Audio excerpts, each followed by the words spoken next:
asalaamaaleykum mbokki téléspectateur u A2I TV ñu am mbégte ñëwaat ak yéen fii ci seen émission bu bees ñu di ko wax vers l'isoloir ku dégg baatu isoloir sa xol dem ci élection ku wax élection wax parti politique ku wax élection wax jongante ñu war a waxtaanee lépp loo xamante ni mi ngi jëm ci wàllu politique gu Sénégal parti politique yi nga xamante ni ñoo nekk fii ci bitim réew di fi yëngu ak seeni représentant ñu war leen a dalal ci plateau bi ñu toog waxtaan échanger nekkul plateau wu campagne électorale mais dafa nekk plateau boo xamante ni concept bi mooy c'est un débat d'idées ñu toog waxtaan chaque parti indi ses propres idées lan lay indi pour yokkute Sénégal lan lay indi comme forme de politique d'immigration ñu échanger ci duñ fi xuloo duñu fi xeex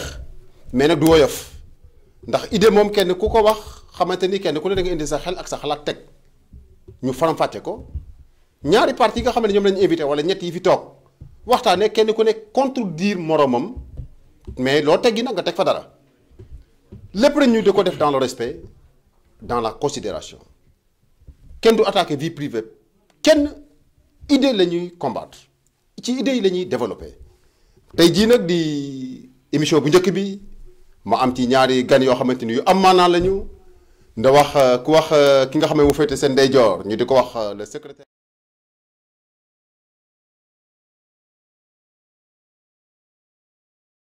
du ko présenté ki nekk seen càmmooñ di monsieur Ndiawar Dieye nekk fii comme représentant mouvement Sénégal bu bees de maître Mame Adama Gueye donc ñaar ñooñu ñëpp du ma def lu dul bàyyi leen ak Ndiawar mu présenté wu d'abord après ma passe leen Serigne ñu doog a jublu ci waxtaan bi Ndiawar ñu ngi lay jox kàddu gi. asalaamaaleykum di nuyu mbokk auditeurs yi di nuyu suñu sama grand Serigne bokk nañu si ay liggéey yu bëri si référendum beeg yëpp quoi xam nga c'est pas aujourd'hui lañ commencé toog di bokk ay débat télévisé wala ay échange quoi. di la remercier nga jox ñu opportunité boo xam ne mun nañu fi ñëw étaler suñuy idée parce que politique lu dul nekkul lu dul rek défendre ses idées ba pare nga li ñuy wax nga étendre sa projet de société quoi parce que c'est un projet pour société bi ma dem nag projet boo xam ne dañu koy teg pour société bi jarul xuloo ku nekk da ngay ñëw rek teg si société bi nag mooy jugé mooy peuple bi suñu demee ba xam ne peuple mooy jugé nag ku nekk li nga teg si peuple bi jugé rek parce que Sénégal luñ quel que soit lu ñu mënti def rek toujours décision peuple bi kenn mësu ko contesté. dëgg la donc nag je pense que loolu jarul xuloo jarul xastante xam nga ñu def ko rek lépp ñu xam ne ñun ñëpp Sénégal moo ñu tax a jóg daal xam nga. Serigne ñu jox la kàddu gi. Merci beaucoup mon frère Guissé maa ngi lay remercier bu baax di la nuyu di nuyu suma frère Omar Ndiaye directeur général de la Sen Télévision 2 A2I TV. di gërëm ay collaborateurs am yëpp di nuyu suma frère Ndiawar Dieye mi nga xamante comme ni mu ko waxee c'est pas la première fois vraiment ñuy toog di essence di liggéey nañ ci référendum bi vraiment ma koy apprécier di rafetlu taxawaayam bu baax parce que vraiment nit la ku gëm li muy def te ku bëgg itam askanam la ku bëgg askanam jëm kanam la ma lay remercier beaucoup aussi yooyu itam ci initiative bi nga jël di nous permettre ñun ñi nga xamante ne ñoo représenté parti politique au niveau de la diaspora ñu mën a essencenté ak ñi nga xamante ne ñoo fiy dund te di ay sénégalais te am devoir citoyen war a wote war a tànn njiitu réew war a tànn itam ay députés yu leen représenté au niveau de l'Assemblée nationale li nekk suñu kanam nag ay élection présidentielle la donc ñu war cee waxtaane kenn ku nekk présenté programme bi nga am projet bi nga am pour sénégalais yi mën cee gis seen bopp pour ëllëgee tànn bu jotee kenn ku nekk tànnal ki la neex ci sa coobare ma lay nuyu ci turu la fédération PDS Vitali dirigée par notre frère Alioune Gueye le président de la fédération et son frère Mass Thiam mais aussi ci turu la section PDS de Treviso mon frère Abdourahmane Diop président mi ngi may suivre ak ñi nga xam ne ñoom laa ko bokkal ñëpp di la gërëm di la sant di la déglu ci émission bi merci beaucoup. jërëjëf Serigne kon mbokk yi du ñu def lu dul tàmbali waxtaan bi mais bala ñuy dugg ci waxtaanu maanaam politique gu Sénégal xam nañ ni tey fii ci Italie nit ñi ngi voté te ñi fi nga xam ne ñi fi nekk di suñu ay mbokk immigré ki nekk am la nationalité italienne tey jii ñi ngi dem di def seen devoir civique ñu jóge woon ci ay élection ñoom ñëpp gis ngeen ñi doon seetaan télé bi gis nañ am na ay parti yu fi jaar ñëw jox proposé seen ay programme ak yooyu yëpp tey jii buñ ciy wax rapidement rek nu ngeen gisee maanaam politique gu Italie par rapport ak Sénégal. bon lu ñu gisee politique italienne parce que déjà rek bon message bi mooy njëkk a lancé rek mooy bépp sénégalais boo xam ne am nga nationalité italienne dama lay ñaan nga génn dem voter parce que am nga possibilité voter parce que vote yi ñu ngi commencé tey à partir de 7 heures 7 heures ci suba ba 23 heures si guddi lay arrêté. ñoom yan élection la ñuy voté fu mu nekk. léegi parce que Italie ñu ngi yore benn régime am dañu tuddee régime parlementaire c'est différent Sénégal parce que Sénégal régime c'est régime présidentiel fii régime parlementaire la tey dañuy nommé la ñuy def élection yi députés yi ak sénateurs yi quoi te dañu leen di nommé quoi parce que soo demee sax di voter da ngay am ñaari parce que ñoom ils ont dañuy bulletin unique la ñuy utiliser comme Sénégal ñëpp a ngi kaas du ñu utiliser bulletin unique ñoom say vote bulletin unique la ñuy utiliser dañuy jox ñaari bulletin benn bulletin bi nga voté député yi da nga def benn crochet rek si symbole parti bi ngay votel sénateur bi tamit même kii bi tamit même chose la quoi. même chose léegi day amaat ñaari urne boo xam ne da nga fay dugal bulletin pour sénateur yi beneen urne boo xam da ngay dugal bulletin pour député yi. ok. bon jusqu'à 23h nit ñi mën nañ dem voter damay ñaan Sénégal nit ñi génn dem voter parce que. pas sénégalais mais étranger. waaw étranger yëpp bon xam naa ñu si ëpp Sénégal ñu ngi ñuy suivre ak étranger yi nañu génn dem voter parce que loolu tamit daf ñuy may doole daal xam nga bis bu ñu demee ba xam ne étranger ñu ngi voter poids bi ñu xam ne am nañu benn poids électoral boo xam ne am na droit su boobaa dinañu am kàddu si dëkk bi. parce que gis nañu manifestation yi si am yëpp ak kàddu yi ñuy sànni affaire yi mais. man dama naan chaque jour rek nañ leen dem quoi parce que intégration nekkul lu yomb daal. benn processus la boo xam dafay jël temps daal xam nga. jërëjëf Ndiawar Serigne Diaw politique italienne noo ko. waaw merci beaucoup Samba Guissé kon ni ko mon frère Ndiawar waxee rek maa ngi wax sama frères yi ak sama sœurs yi sénégalais yi nekk ci réew mi ak étranger de manière générale ñu dem ji ma wote ji parce que comme ni ko Ndiawar waxee effectivement.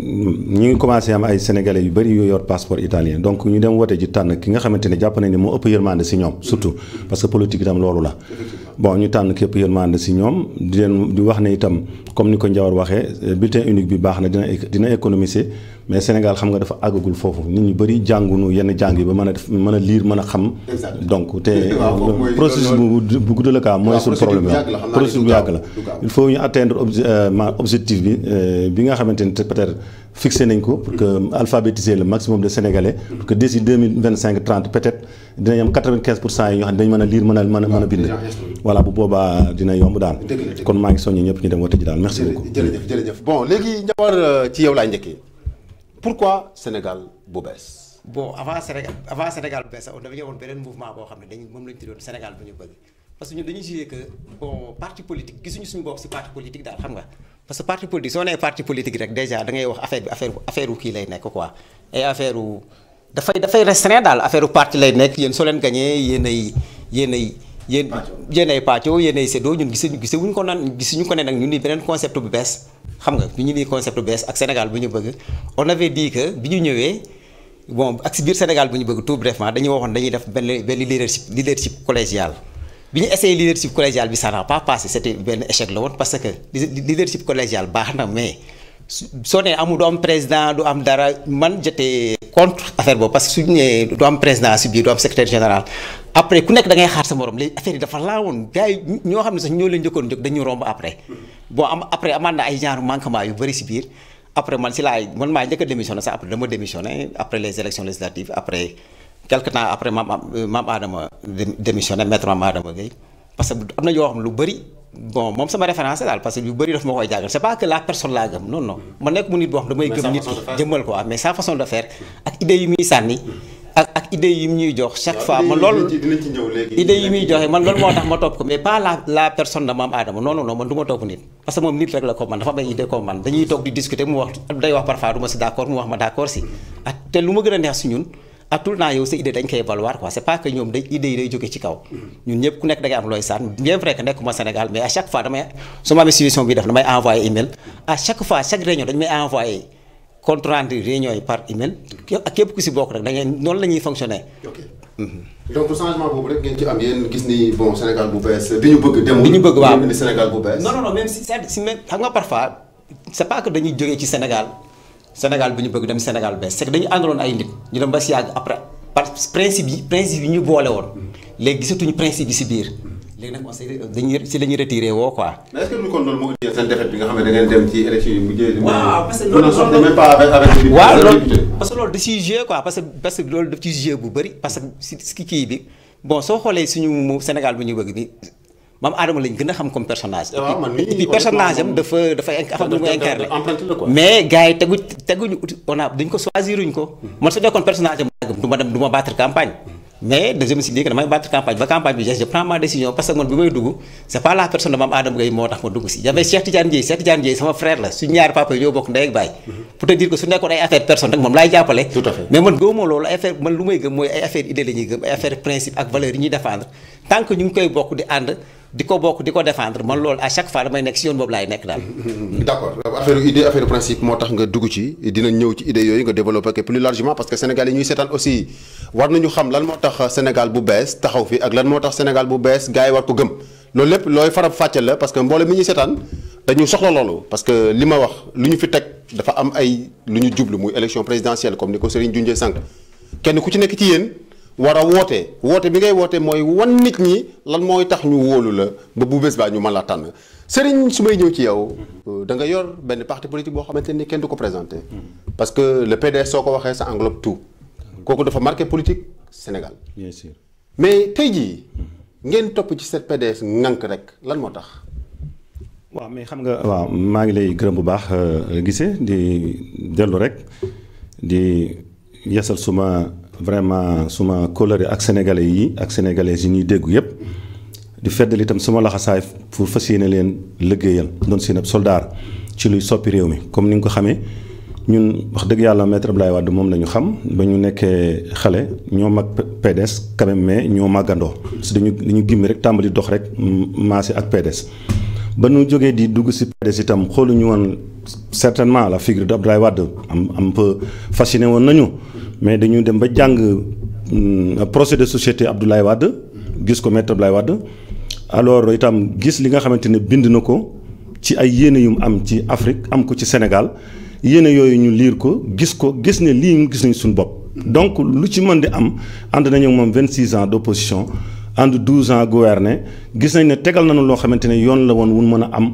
pour suqali réew mi ci domaine boo jël muy éducation cadre tout petit kenn ku nekk gis na ko man amoon sens su dem jardin d'enfants samay doom am nañ ko am na ñeneen ñoo xam ne amuñu dara dawalkati Jakarta lañ te tey ñu ngi dem jardin d'enfants di ko fréquenter donc loolu avancé la gis nañ ne tabax na fi lu mat 113 lycées tabax na 150 collèges 113 lycées 150 collèges de proximité defar na fi ñetti université donc kooku dafa benn aéroport bu bees ñëpp gis ko donc lu nit ñi foogutal ne Sénégal dina fa dem nag donc loolu avancé la am na ay erreur yi nag moom ak ñi mu maasee loon sos parti démocrate sénégalais li ci ëpp ñoom ñoo ko def ñoo ko commettre ak ñi ko ñu àndal dina ñëw ci erreur voilà mais dama wax ne daal projet de société bi Abdoulaye Wade tracé moom muy njawar muy kenn ku koy yër te doxale ko ni nga xamante ne bi noonu la ko maître Abdoulaye bindee maa la wax ne waatal ci yàlla ne amul kenn ku am projet de société bu gën boobu c'est-à-dire nit ñi koy appliquer nag xëy na ñoom la ñu war a tànn seet leen ñooy ñan waaye projet de société moom benn projet de société gënu ko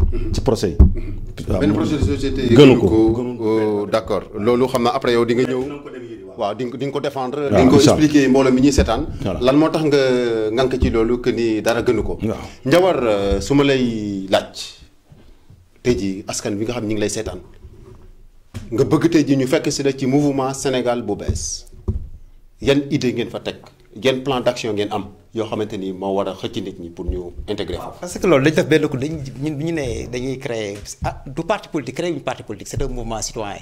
waaw mais mouvement bi. waaw mais c'est politique. c'est politique mais c'est politique parce que pour nga jël nguur bi ñaari affaire moo la ma soit da nga am parti politique wala nga am benn mouvement boo xam nga koy dem. soo jëlee comme mouvement ñu yore mouvement citoyenneté la da ngay dem uti 10 000 voix kon moom la ñu tuddee par système parrainage. mais yeneen parti yi nag ñoom.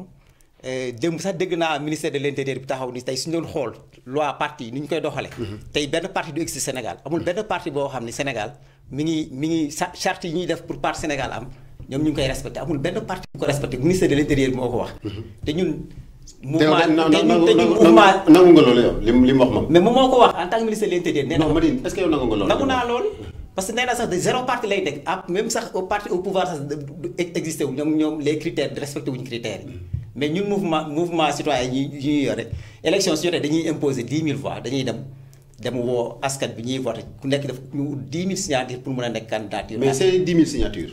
naka lañ koy collecté da ngay ñëw romb ma man ne ma am signal fii ma signé nga dem wala. non su boobaa population bi yow da ngeen su boobaa population bi ngay dem ñu defal la 10 000 signatures soo amee 10 000 signatures soo ko présenté ce qui veut dire que ñoom dañuy approuver sa approuver nañ candidature bu mu la tuddee système parrainage quoi mais su nekkee parti politique nag ñoom loolu teguñu leen ko moo tax Sénégal parti politique dañuy multiplier dañuy bëri trop sax quoi. xam nga mais yow yéen supposons tey jii que vous ayez la masse. bi ngeen soxla.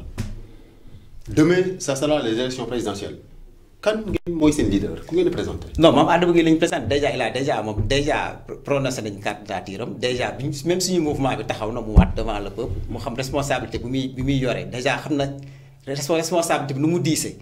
dafa taxaw si biir kii bi waat ak sénégalais mu joxe les motivations la moo tax ñu def suñu mouvement yi ba pare taxaw si ginnaaw si kanamu nit ñi waat que moom bis bu jëlee nguur gi lii ak lii lañ ko def si loolu laa bëgg a dugg quoi parce que ñun constat bi ñu def mooy Sénégal amuñu république. parce que soo xoolee Sénégal lu fa nekk mooy lu ñu parti traditionnel tàmmal mooy soo ñëwee rek dañ ko tàmm depuis Senghor Abdou Diouf. Abdoulaye Wade Macky Sall soo ñëwee rek yow say mbokk ñooy falu sa waa parti ñooy falu ñun am nañu si loolu. parce que benn constat bu simple rek tey yow sa doom sama doom. dañuy jël xaalis bu bëri investir leen si ay école ñu dugg nga sonn si ki fay si xaalis léegi su demee ba ñuy dem si ba ñu war a am liggéey war a am benn poste exemple directeur de SONES. léegi ñu ne non yéen comme am ngeen ay diplôme am ngeen compétence am ngeen lépp dafa la ngeen taxawee na le nañ dem jël benn politicien boo xam moo doon jàppale Mame Adama Gueye wala moo doon jàppale maître Abdoulaye Wade ñëw teg ko fi. mais loolu du yoon loolu du république parce que soo nekkee dañu ñun tey soo nekkee président du Sénégal maintenant nekkoo président wala marron beige APR déedéet da nga nekk président sénégalais ñëpp nga war a yemale. malgré sax waa APR ñoo la fal. mais ñëpp nga war a yebale parti dañ ko doon def appel à la candidature. tey su ñu defee parti appel à la candidature même 5 personnes su génnee. su la neexee si biir 5 personnes si benn waa APR bokkee nga dugal ko ci biir. su boobaa nañu xam ni même soo ko faralee il a les compétences. mais tey xoolal agence boo jël directeur agence bu mënti yore biir Sénégal heure bu génnee su defee déclaration rek nit ñëpp jooy. mais kon parce que dañuy xam ni compétence bi ñoom duñu la fal ndax compétence mais dañu lay fal parce que da nga am benn poids électoral. te loolu doxalul dëkk. mais yow man li nga jot a expliqué nii. ci idée yow ci côté bonne gouvernance non wala une mauvaise gestion moo tax ngeen bëgg a samp Mame Adama. non mais bëri na non c'est que bëri na parce que ñun soo xoolee ñun politique ñu pour. parce que idées yi il faut nga joxe des idées yoo xam ne c'est fondé. non mais c'est que ñu seetaan mën a xam ne que lii moo tax a jóg. non c'est que dama la jox loolu dama la jox benn exemple bu ndaw. benn exemple la si biir exemple yi la xam nga. parce que ñun dañuy wax ni il faut nga am benn république après déjà suñu jógee si république dañuy teg république bu bees. parce que Sénégal dañu jàpp ni lu mu war a nii du république. dañuy créer beneen république bu bees. mais est-ce que loolu ki ñu fal nii l'actuel président avec tout le respect que je lui dois bi muy def campagne électorale waxu ko woon askan. non mais promettre na ko mais léegi ma lay expliquer benn affaire tey gars yi ñu fal fii yëpp dañu xool seen passé tey dañu xool parce que loolu moo tax Sénégal yi man dama xamul lan la ñu bëgg parce que am na yenn nouveau profil yoo xam ne ñu ngi commencé di génn. tey soo gisee Sonko mi ngi génn. ay Abdoul Mbaye ay nouveau profil lañu. Tounkara si élection législative yi passé nouveau profil la mais soo xoolee jàllul sax élection législative yi. mais Tounkara kan ma woon ni mais soo xoolee candidature Tounkara mais Tounkara kan moo ko gën a valable pour mu nekk député du Sénégal dañu wante dëgg. si xarañ si jàng si lépp. mais yooyu nag sénégalais war nañu xool ñoom lan la ñu bëgg parce que tey candidat boo ma tuddal tey am na benn jaar bu ñu jaar si ginnaawam. mais léegi il est temps nag ñu xool les nouveaux profils nañ leen mel parce que nouveau profil yi quel que soit alpha am nañ benn conscience boo xam ne ñoom wane nañ ko. tey su nekkoon ay affaire pour nekk ministre wala dara nekkoon na ko bu yàgg. mais loolu moom gëmul loolu quoi. ok xam nga. gëmul loolu léegi Serigne yow su may ñëw ci yow en tant que koo xamante nga gouverné pendant 12 ans. comme li nga ko waxee sànq ci sa introduction yaa PDS vous avez cheminé 26 ans ou plus mu nekk parti boo xamante ni kenn dootu ko laajte parce que Sénégal booy wax histoire du Sénégal boo nee PDS ngay wax. PDS nga wax si. parce que c'est les deux partis mères je peux dire. tey jii ngeen def pendant 12 ans perte de pouvoir ngeen taxawaat ne da ngeen di liggéeyaat pour jëlaat pouvoir ci fu ngeen ko teg. waaw mais comme ngeen di jox askan wi en grosso modo daal laa bëgg wax. waaw ba mën a reconquérir loolu. waaw xam nga bon nit moom ku mën di doon sax si àdduna dafay valable même ñi deful politique bu fekkee na ngay dox ci benn tànk ba yàgg nga xam ne tànk bi nga doon dox di ko def ci jéego yaa ngi fatt ay nit yaa ngi leen di joggi booy ñëwaat di duggaat ci même place bi li nga xalaat ne dinaa doxe beneen tànk bi pour bañ la ma daloon dalaat ma PDS dafa def 26 ans d'opposition am lu mu promettroon Sénégalais yi am procès de société bu mu leen présenté woon bi yàlla dogalee mu ñëw gouverner na 12 ans ci biir 12 ans yi am na yu mu def ci ay réalisation yu Sénégalais yi apprécié am na ay faayam faay yooyu nag ci la Sénégalais yi sukkandiku ba sanctionné ko mu delluwaat gembu jiwaat kon suñ ñëwee ñun dellu sax en tant que beneen génération bu bokkut ak bi nga xamante ne nag ñoom ñoo ànd nag Ablaye Wade fondé parti bi te même erreur yi ñun ñii en tant que leader jeune ci parmi leader yi nga xam ne tey ñoom ñooy nekk ci parti démocrate Sénégal di ko incarné ànd ko ak notre candidat erreur yooyu même ñun dañ ko doon gis te di ko naqarlu c'est-à-dire am na loo xam ne nag doo mën a nekk sa biir parti di ci militer pare di toog si mbedd mi di def ay critique mais autocritique ngay def ci sa biir parti yooyu nga xamante ne ay erreur la woon toujours fu ñu tolluwaa ñun dañ ko daan wax fan ko war a waxee nii lii ay erreur la fii ñu jëm waaw léegi yéen ci erreur yooyu ci erreur yooyu soo ma ci doon libal benn bi gën a fatal ban erreur yéen moo leen daane sa sa gis-gis erreur yi ñu gën a daane mooy lan ñun dañu promettre ne Abdoulaye Wade dafa am lu mu subir loo xamante ne bi ay injustice la te fi mu tegu mooy li nga xamante ne mooy li naan la séparation des pouvoirs c'est-à-dire li nga xam ne mooy justice ak pouvoir yëpp ñu concentré ko ci exécutif nga ne président moom mooy lépp mooy buur mooy bumi su lu ko neex def ku ko neex mu teral ku ko neex mu toroxal loolu dañu ne woon ñun lii bokkul ci gis-gis bu baax parce que foofu lañu jaar ak Abdou Diouf donc bi ñu ñëwee référendum bi ñu jëkkoon def waroon nañoo proposer Sénégalais beneen offre politique bu bees c'est-à-dire la vraie séparation des pouvoirs fexe ba justice moom boppam am indépendance bu wér fexe ba assemblée nationale moom boppam di légiférer fexe ba nga xamante ni aussi kii mooy exécutif itam mën a am yoo xam ne fa lay mën a yem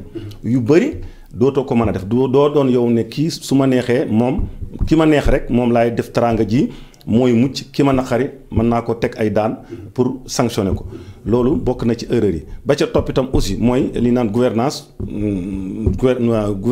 bu li naan sobre et vertueuse comme ni ko Macky Sall promettre c'est-à-dire yem rek ci 25 ministres ñu gouverner réew mi ci gouvernance bu sérieux boo xamante ne bii du ñu jël li alal askan bi li moom di ko pasare te gis nañ ne am na yenn ci éléments yi Abdoulaye Wade yoo xam ne noonu lañ doon jëfe te mooy ñooy ñi nga xamante ne tey bi ñu ñàkkee nguur gi ñoom ñoo dem àndaat Macky Sall di utiliser même pratique donc ñun génération bu bees bi nga xam ne ñoo nar ànd ak Karim Wade pour nar gouverner réew mi yooyu yëpp Karim Wade moom mooy seen moom ngeen opté comme seen candidat incha allah moo doon suñu candidat waaw mais Karim bu ñuy ñëw ci dama ko doon bàyyi ba ci kanam bu mu agsi ci ak yéen mais comme tudd nga ko dañ ciy ñëw tuuti waaw mais naka comment ça fait-il que ngeen di choisir benn candidat boo xamante ni il n'est pas présent dans son territoire il n'est pas présent dans son fief ba léegi comme man ak ñeneen dégg nañ ñu ne tëj nañ ko génne nañ ko exilé nañ ko waaw ndax politiquement porter choix ci koo xamante ni xamoo la ko fa mu nekk lu ko fa téye ndax loolu c'est fiable non c'est fiable parce que peut-être yow yaa umpale fa mu nekk la ko fa téye mais man du ma ump man te it xëy na yow yaa ko déggul mais man maa ngi koy dégg te bari nañu nekk ñun itam ñu te ñoo ngi koy dégg te ñun xam nañ ne bon ñun bëgg na ku nu nax te duñ nangu ku nu nax Karim Wade par congrès lañ ko defee suñ candidat bi ñu koy arrêté li ñu ko arrêté ñun jàpp nañ ne tegul ci yoon parce que d'abord CREI du nekkul loo xam ne kenn reconnaître na ko ne Sénégalais justice la maanaam juridiction la boo xamante ne juridiction bu sérieuse la boo xamante ne war nañ fa àtte koo xamante ne bii da nga nekkoon ministre di assumer ay responsabilités ci réew mi parce que am na yeneen juridiction yu fi nekk yu ñu ko war a jaarale donc kooku juridiction la boo xam ne politique la pour éliminer ko politiquement moom lañ ci jubloon Karim Wade itam nag li ko jëlee réew mi xëy na lépp ñun mënuñoo taxaw di ko wax mais ñun Karim Wade xam nañ ne mooy suñu candidat te incha allah réew mi yàlla dina ko fi indiwaat te bërki démb rek gis nga ne le 3 mars bi Karim Wade participé na ci forum de paix boobu international boobu ci Dakar ba joxe xalaatam ci doxalin bi. waaw dafa mel ni am nañ téléspectateur bu nekk en ligne asalaamaaleykum. salaamaaleykum. waaleykum salaam wa rahmatullah. waaw ñu ngi nuyu ñëpp. ñu ngi lay fay sëñ bi. di ziar d'abord di présenté wu. man de Abdou Khadre Diokhane. Abdou Khadre Diokhane fooy wootee. maa ngi wootee Lecco Italie di coordonnateur du mouvement Natangué Sénégal ak Karim nekk aussi coordonnateur de l'UCAD-SI. waaw boo ma la yokk kàddu gi tuuti s'il te plaît. allo. waaw maa ngi lay dégg waaw léegi c'est bon. waaw man la Abdou Khadre Diokhane. nekk coordonnateur du mouvement de soutien Natangué Sénégal ak Karim. nekk aussi coordonnateur de l'UCAD-SI l'union des karimistes de la diaspora sénégalaise d'Italie. ok. di leen nuyu. ñu ngi lay di ñëw aussi di nuyu suñu grand frère Serigne Diouf. bi nga xamante ni ñoo bokk camp bi ñu nekk. le camp libéral. mu nekk un grand responsable au niveau de Treviso. di d'abord damay wax ne. ci jiital Sénégal moo ëpp solo. bu jiitalee réew mi ba pare teg ci aussi ku nekk am nga appartenance politique pour ne yaakaar ne war nga mën a liggéeyal réew mi. même ba ci nekk ci bopp réew bi sax yéenam ak bëgg-bëggam mooy defar ndax Sénégal la comme ñun. mais parfois day fekk na aussi ay niveau dafa baax ci doomu aadama parfois nit mën na yaakaar am bëgg-bëggam te mënam du ko may. dëgg la. te loolu moo tax aussi parfois ñu naan nañ ci jëlee di tegaat diw parce que bu fekkoon ñuy judd fekk ñi jiite woon liggéey bu baax. ba xamante ni ñun ñëpp dañuy gis suñu bopp ci réew mi yaakaar naa ne kon opposant du bari. mais nag la vie a été ainsi faite. tout à fait. mais man damay ñëw rek di wax ne fi ñu bokk d' abord di féliciter grand Serigne Diouf di ko wax ne yàlla na ko yàlla gën a taxawal. merci beaucoup merci amiin amiin. ndax di wax ne aussi son combat. ça fait partie des combats yi nga xamante ni mooy que Sénégal jëm ci kanam am démocratie. am liberté. et ñu aussi en tant que le petit frère. dans la vie politique nekk ay karimiste. en tant que aussi coordonnateur de l'UCASI au niveau de la diaspora italienne. ñun suñu combat mooy jox le Sénégal un bon leader. koo xamante ni jàpp nañ ne tey jii vu la lettre et le discours qu'il a l'autre jour au niveau de cette cérémonie bi amoon au Dakar au Méridien au King Fahd Palace. et je pense que ñëpp xam nañu ne. kii c'est un leader boo xamante ni bu yoree Sénégal gëm nañ ne ñëpp dinañ gis seen bopp ci réew mi. ndax le Sénégal sera pour les Sénégalais et pour tous les Sénégalais. mais surtout porter le Sénégal à être dans le Conseil des grandes nations. et ce qui est très important ci li nga xamante ni moo war a nekk la vie. et l'objectif de tout un homme sénégalais envisager de diriger le Sénégal nga yor parti politique nga yor mouvement loo mënti yor. ni ñu jiital réew mi je pense que loolu mooy li am solo man su ma gëm-gëm loolu la. tey jii Karim Wade bi ñu àndal bëgg mu nekk président Sénégal. su fekkee ne tey dafa nekk président Sénégal te tegul li nga xamante ni mooy yoon bi réew mi war a jaar. ñun ñoo war a njëkk a taxaw ŋàññi loolu parce que loolu laa bëgg tey jii les partisans di ko commencer di politiquer bañ di ànd ak le pouvoir parce que moo yow sa poste dañ ciy gis sa bopp il faut regarder. Les Sénégalais qui sont 15 millions de Sénégalais. C'est ça qui est important. De ne pas regarder les 500 000 personnes qui ont le parti qui est au pouvoir, mais il y a des millions de Sénégalais qui ne font pas de la politique, la politique ne les intéresse même pas, mais il faut que si nous les nous dans la tirée, mais c'est très important. Mais Abdou Khader. Excuse-moi. Ouais. su fekkee ni je peux te poser une question bala may yeggaat ci Serigne parce que dama ko doon réserver pour Serigne. Mais à l'état actuel est-ce que yow defuloo honnêtement je dis hein. T'as pas fait le constat que ni le PDS commence à finir en lambeaux. xalaat. waaw non personnellement je dis. man ci suma xalaat. nga mën ci gindi askan bi ñuy seetaan. jox ñu firnde aussi bi wane ne le PDS est toujours le PDS qu'il était. waaw mais xam nga question boobu dama ci kontaan di ci tontu. parce que je pense que le frère Serigne Diouf dina si ñëw après gën ko éclaircir. mais man daa jox suma xalaat bu ndaw. mooy que déjà xam nga ñun tey bu ñu sañoon man mi di wax ak yow en premier. étant d'abord un coordonnateur de mouvement de soutien aussi que maa ngi coordonné aussi parce que plus d'une vingtaine de mouvements de soutien du frère président Karim Wade au niveau d'Italie. suñu sañoon tey jii nii fi ñu bëgg Sénégal bi ñu bëgg suba. parce que aussi loo gis dafa war a am retraite il faut que ñu commencer di ko gëm ñun Sénégalais en tant qu'Africains aussi. mooy que dans la vie rien n'est éternel. Tout à fait. Il faut que aussi la classe politique doit savoir que am na le frère Dieye maa ngi ko dégg mu wax ko sànq dans ci benn waxam. il faut aussi Sénégalais yi ak ceux qui font de la politique commencer gëm ne il faut que ñii dem ñu liggéey ba nga xam ne Sénégal toll na fii tey ñu ñaanal leen sant leen gërëm leen mais le pays ne les appartient pas. Il faut aussi une autre personne, un jeune de 35 ans, 40 ans, avec une bonne personne âgée d'expérience positive en live. Une expérience positive. Ça va dans le sens du bien faire. Avec nous former Sénégal. Mais part du monde donne, nous liguer. Nous, ce qui est du PDS, par exemple, il y a l'effervescence des karimistes. Nous, avec leur leader, les Karim Wade. Mais dans ces mouvements de soutien, il y a des jeunes responsables, une bonne ressource humaine, moi, force plus du PDS que nous savons. Parce que ñun c'est transhumé les gens qui quittent le PDS dem seen yoon dañ ciy sant yàlla parce que dañu xam ne ñooñu am ñu gëm-gëm le Sénégal ne les intéresse pas parce que quelqu'un qui fait de la politique et tu veux pas être dans l'opposition et tu penses que da nga war a nekk ci fauteuil donc pour nguuru kooku politique gu boppam lay def deful politique gu réew mi parce que faire de la politique aussi être dans l'opposition ça fait partie. Tout à fait. parce que ñëpp waruñu nguuru. 15 millions de personnes est-ce que ñëpp mën nañu nekk président. non. ñëpp mën nañu nekk ministre. non. te Sénégalais bi jaay ndox moom est-ce que yow mi nekk ministre de l'intérieur yaa ko gën a mérité nekk ministre de l'intérieur. nullement. et alors pourquoi moom mu am ngor ak xol ak mën-mënu nangu lu suñu borom dogal dem nekk jaaykatu ndox. yow nga ne doo nekk opposant wala réclamer kooku taw di jaay ndox pourquoi. loolu dinañ ci ñëw ci lu gën a yaatu. c'est parce qu'on a ancré dans la tête des Sénégalais que un politicien il faut transhumer. mais c'est pas vrai. man góob ma transhumance. si tu as une idéologie qui est en toi nga porté ko au pouvoir ou nga nekk dans l'opposition jusqu'à mourir da nga ko war a gëm. li ñu war a wax mooy lan il faut que nit ñi avant de faire de la politique ñu ut profession d'abord. ñu forger tout à fait. et c'est ça qui manque dans la classe politique sénégalaise. parce que ñu soo amee profession tu défends pas de la politique pour vivre. donc c'est idéologie di nga ko mën di continuer di gëm man tey jii un gars comme Maître Adama Gueye. di kooku di teewal foofu. moi je suis un libéral mais je l'estime bien. parce qu'il a sa profession. Ouais. tous les Sénégalais l'estiment bien ce gars-là. waaw xam naa su ma nee gàtt tuuti rek comme temps bi daf ñu xaw a xoj. waaw d'accord di jégalu foofu rek pour wax ne exemple la pour aussi ak yeneen nit yoo xam ne ñu ngi Sénégal ñu ngi foofu. nit ñi di bàyyi xel ne politique du da nga war di transhumer. da nga war a opposer da nga war a nekk au pouvoir da nga war a nekk aussi quelqu'un de neutre. yoo xamante ni yow c'est le Sénégal qui doit t'intéresser. absolument.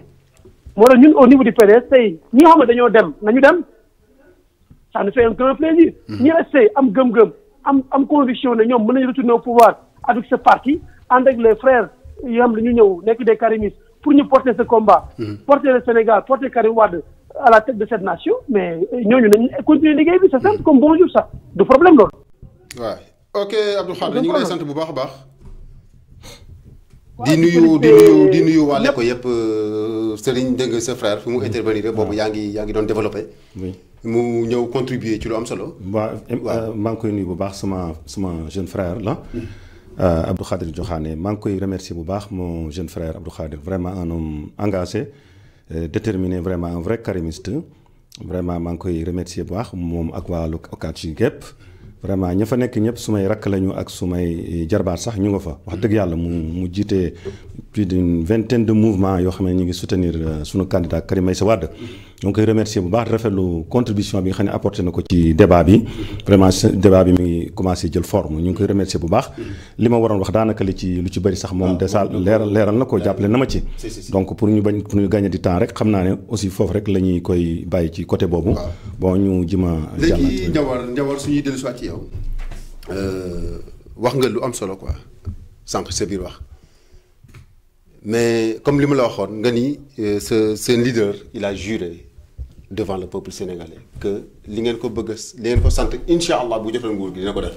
non ma defal la république ma ne la est-ce que l'actuel président avec tout le respect que je lui dois n'avait pas juré nga ne ma ah kay waatoon na loolu c'était une parenthèse rek mais tey jii su may ñëw le gars Abdou Khadre il t'a apprécié parce que dafa anticiper li mu def Serigne noonu la ma def parce que point boobu doon naa ci ñëw.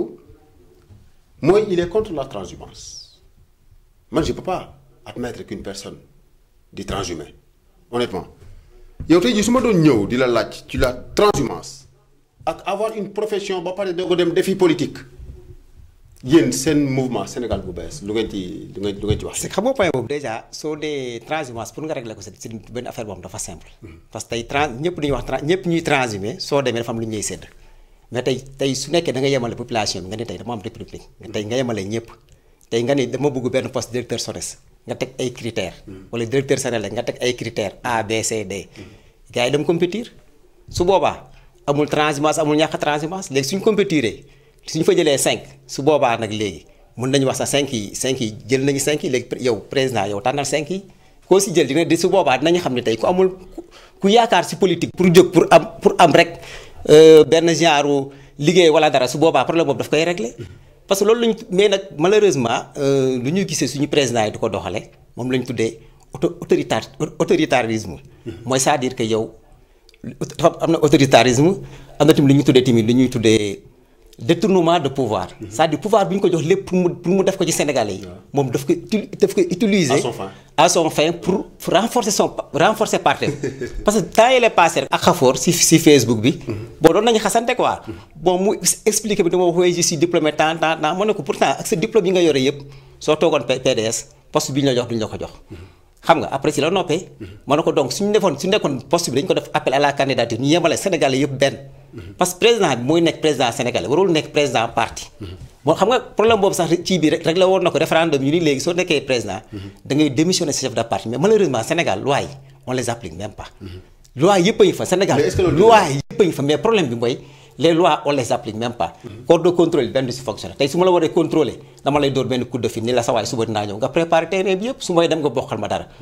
corruption yooyu dañ ko war di xeex. parce que loolu su ñu amoon benn justice boo xam dafay justice bu indépendant magistrat yi du ñu leen di tànn du président mooy désigné nu ñuy tànnee magistrat yi wala parce que magistrat bi su dekku na dañ lay Tamba lañ lay yóbbu yow suñu la réaffecté Tamba lu président wax si ngay wax mais suñu bàyyee ñoom ñu tànnal seen bopp. waaw mais nekk benn kuréel boo xam ne benn kuréel bu indépendant mais tey jii un magistrat. il est là pour la loi. il n'a pas le droit de faire son choix que damay dem Tamba wala damay dem Saint-Louis moom il est là pour la nation man je préfère personnellement comme ma fekk à Koulikoro que ñu may corrompre. waaw mais su boobaa ku dem bay jël décision yow su boobaa dañ lay écarter c'est ça le problème man fu may teg foofu daf may wër ni waa ji may teg man chaque jour si lu ma neex rek si lay dem. waaw donc loolu lañ tuddee détournement de pouvoir mais c'est que yooyu problème yooyu mën nañu ko def parce que ñu amoon lu ma la wax benn pouvoir boo xam day nekk benn pouvoir indépendant magistrat yi seen bopp ñooy tànnal seen bopp ñoom xool nan la ñuy élire seen bopp. si ay critères yoo xam ne ñoom ñoo koy defal seen bopp. parce que affaire yëpp c'est simple ah. tey mën nañu la jox benn exemple parce que ñun parfois damay toog ma ne ñun ñuy def politique Italie vraiment war nañu xool war nañu amaat beneen taxawaay bu gën a dëgër. parce que tey soo xoolee Italie seen système politique bi mais système bi Italie seen politique bi dara taxawul ñoom amuñu pour ñu am gouvernement bu dëgër sax taxawul mais terewul dëkk bi mi ngi fonctionner complètement nekkul politique bi moo koy doxal.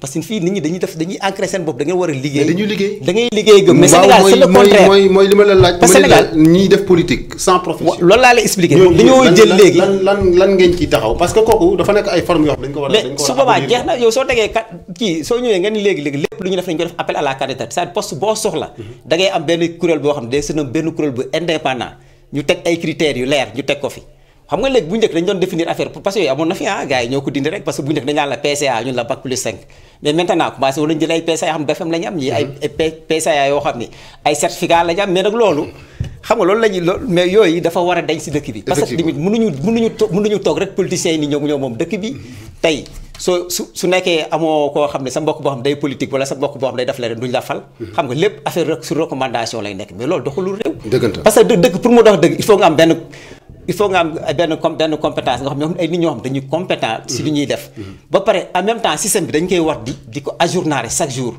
xam nga mun naa jox benn exemple parce que tey soo xoolee ci Sénélec directeur Sénélec nu mu doxalee xam nga bu njëkk dañoon sàcc courant yi mais def na ay amélioration ñëw na mu teg compteur woyofal bi mu tegee compteur woyofal li mu ni léegi l'électricité prépagata bu mu la ñuy wax da ngay fay ba pare soog am sa électricité mais c'est que dëkk noonu la war a doxee ça da ngay xool système bi fan la problème bi nekk yow looy mënti dem ngay gën di modifier di dem mais tant que teguñu ay genre ay nit ñoo xam dañu am compétence di xool fan lay sooxee ñiy rectifier noonu la ñuy dem ba am noonu la ñuy dem ba am benn genre système bu parfait mais malheureusement lu ñu am fii mooy détournement de pouvoir képp ku ñëw da ngay jël nguur gi yëpp utili ko pour may doole sa parti voilà kon nag loolu dafa war a jeex si dëkk bi. loolu dafa war a jeex di fàttali mbokk yi ñuy seetaan rek yéen a ngi suivre seen émission vers l'isoloir sur la A2I TV di une émission purement politique débat d'idées la parti politique yi yëpp ñu ngi leen ciy woo ku ci bëgg a participer même suñ la contacté wul personnellement tu peux contacter la télévision tu peux contacter les connaissances nga ñëw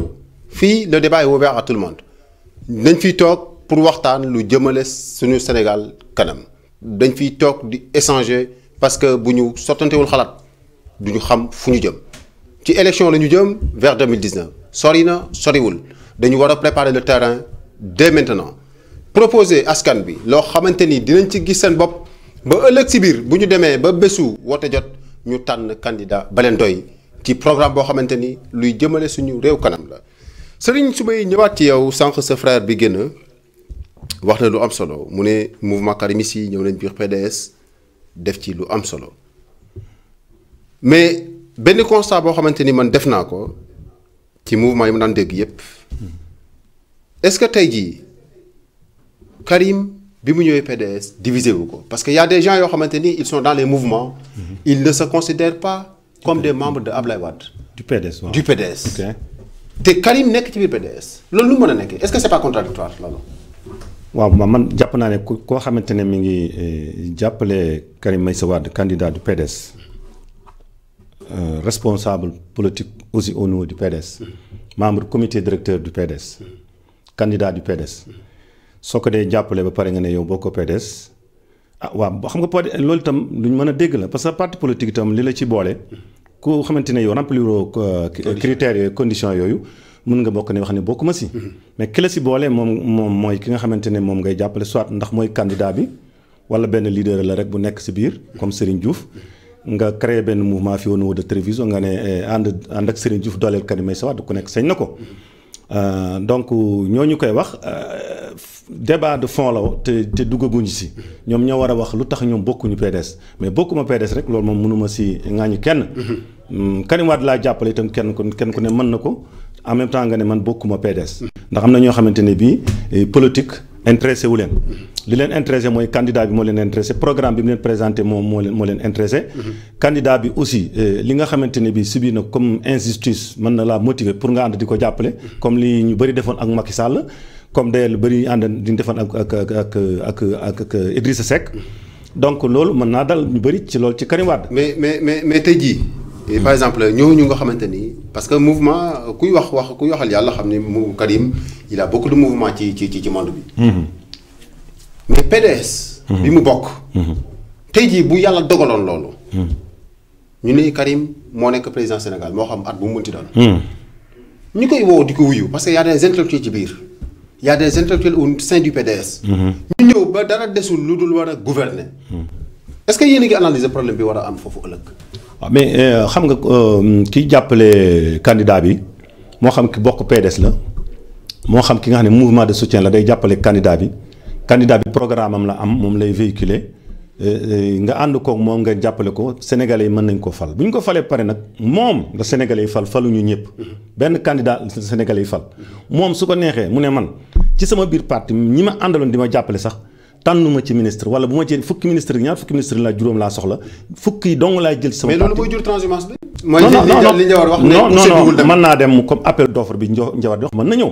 mën nga recruter sénégalais selon seen i compétence ak seen i capacité parce que ñun jël nañ ay nit ñoo xam ne Karim Wade bi muy yoree annoncé ak yeneen ak bi muy nekk ministre des infrastructures recruter na ay nit ñi nga xamante ne ñuy liggéey ak moom te seen i waajur seen i parents comme doomu Pape Madior Diouf papaam nekk opposition nekk AFP ba pare Karim Wade di jël doomam di ko liggéeyloo te ci xam-xamam la ko jëloon Aminata Ñaan bi mu ko fi indi bokkutoon PDS ci xam-xamam la ko jëlee bëri ñoo xam ne Karim Wade jël na leen andi na leen ci wetam ñuy liggéey ak moom te fekk bëkkunu PDS loolu kenn ku ne sañ nga ko sañ nga ne man lii may liggéeylu képp ñi ko man mooy diw ak diw saa nga xool seen coloration politique loolu Karim Wade am na lu mu ci wane lu bëri booy xool Karim Wade li mu ci defagul man mënumaa gëm ne am na kenn ko rom staffu Karim Wade ñi woon liggéey moom ñëpp ci cabinet amul kenn koo xam ne am nga carte PDS wala milité nga PDS ñi ci ëpp te mën nga ñu ci jox ay firnde maanaam ñaar wala ñetti nit ñoo xamante ni. non ak wax naa la Aminata Ñaan wax naa la Nafi Ngom ndaw si nekkoon ministre la woon. Karim Wade ko indi si réew mi Karim Wade moo fi indi Ami Diouf bu ma Pamba Diédé Diouf moo ko fi indi mais ñu bëri mën na laa xanaa ni liste bi gudd na bu ma ko préparé woon mën naa la ko indi ñu bëri ñu liggéey Karim Wade te fekk nekkuñu woon PDS bëri na ci seen compétence la leen jëlee woon loolu bëri na si même ba si doomu Pape Cheikh Tidiane Sy informaticien bi dama fàtte turam bokkutoon PDS mais papaam nag mi ngi PDS quand même mais bi mu koy jël recruter ko woon en tant que membre du PDS. effectivement loolu Karim Wade ki ñuy tànn moom mooy seet ki nga xamante ne moom lay àndal. jàpp ne moom rek moom la mën a àndal liggéey mu ànd moom liggéey.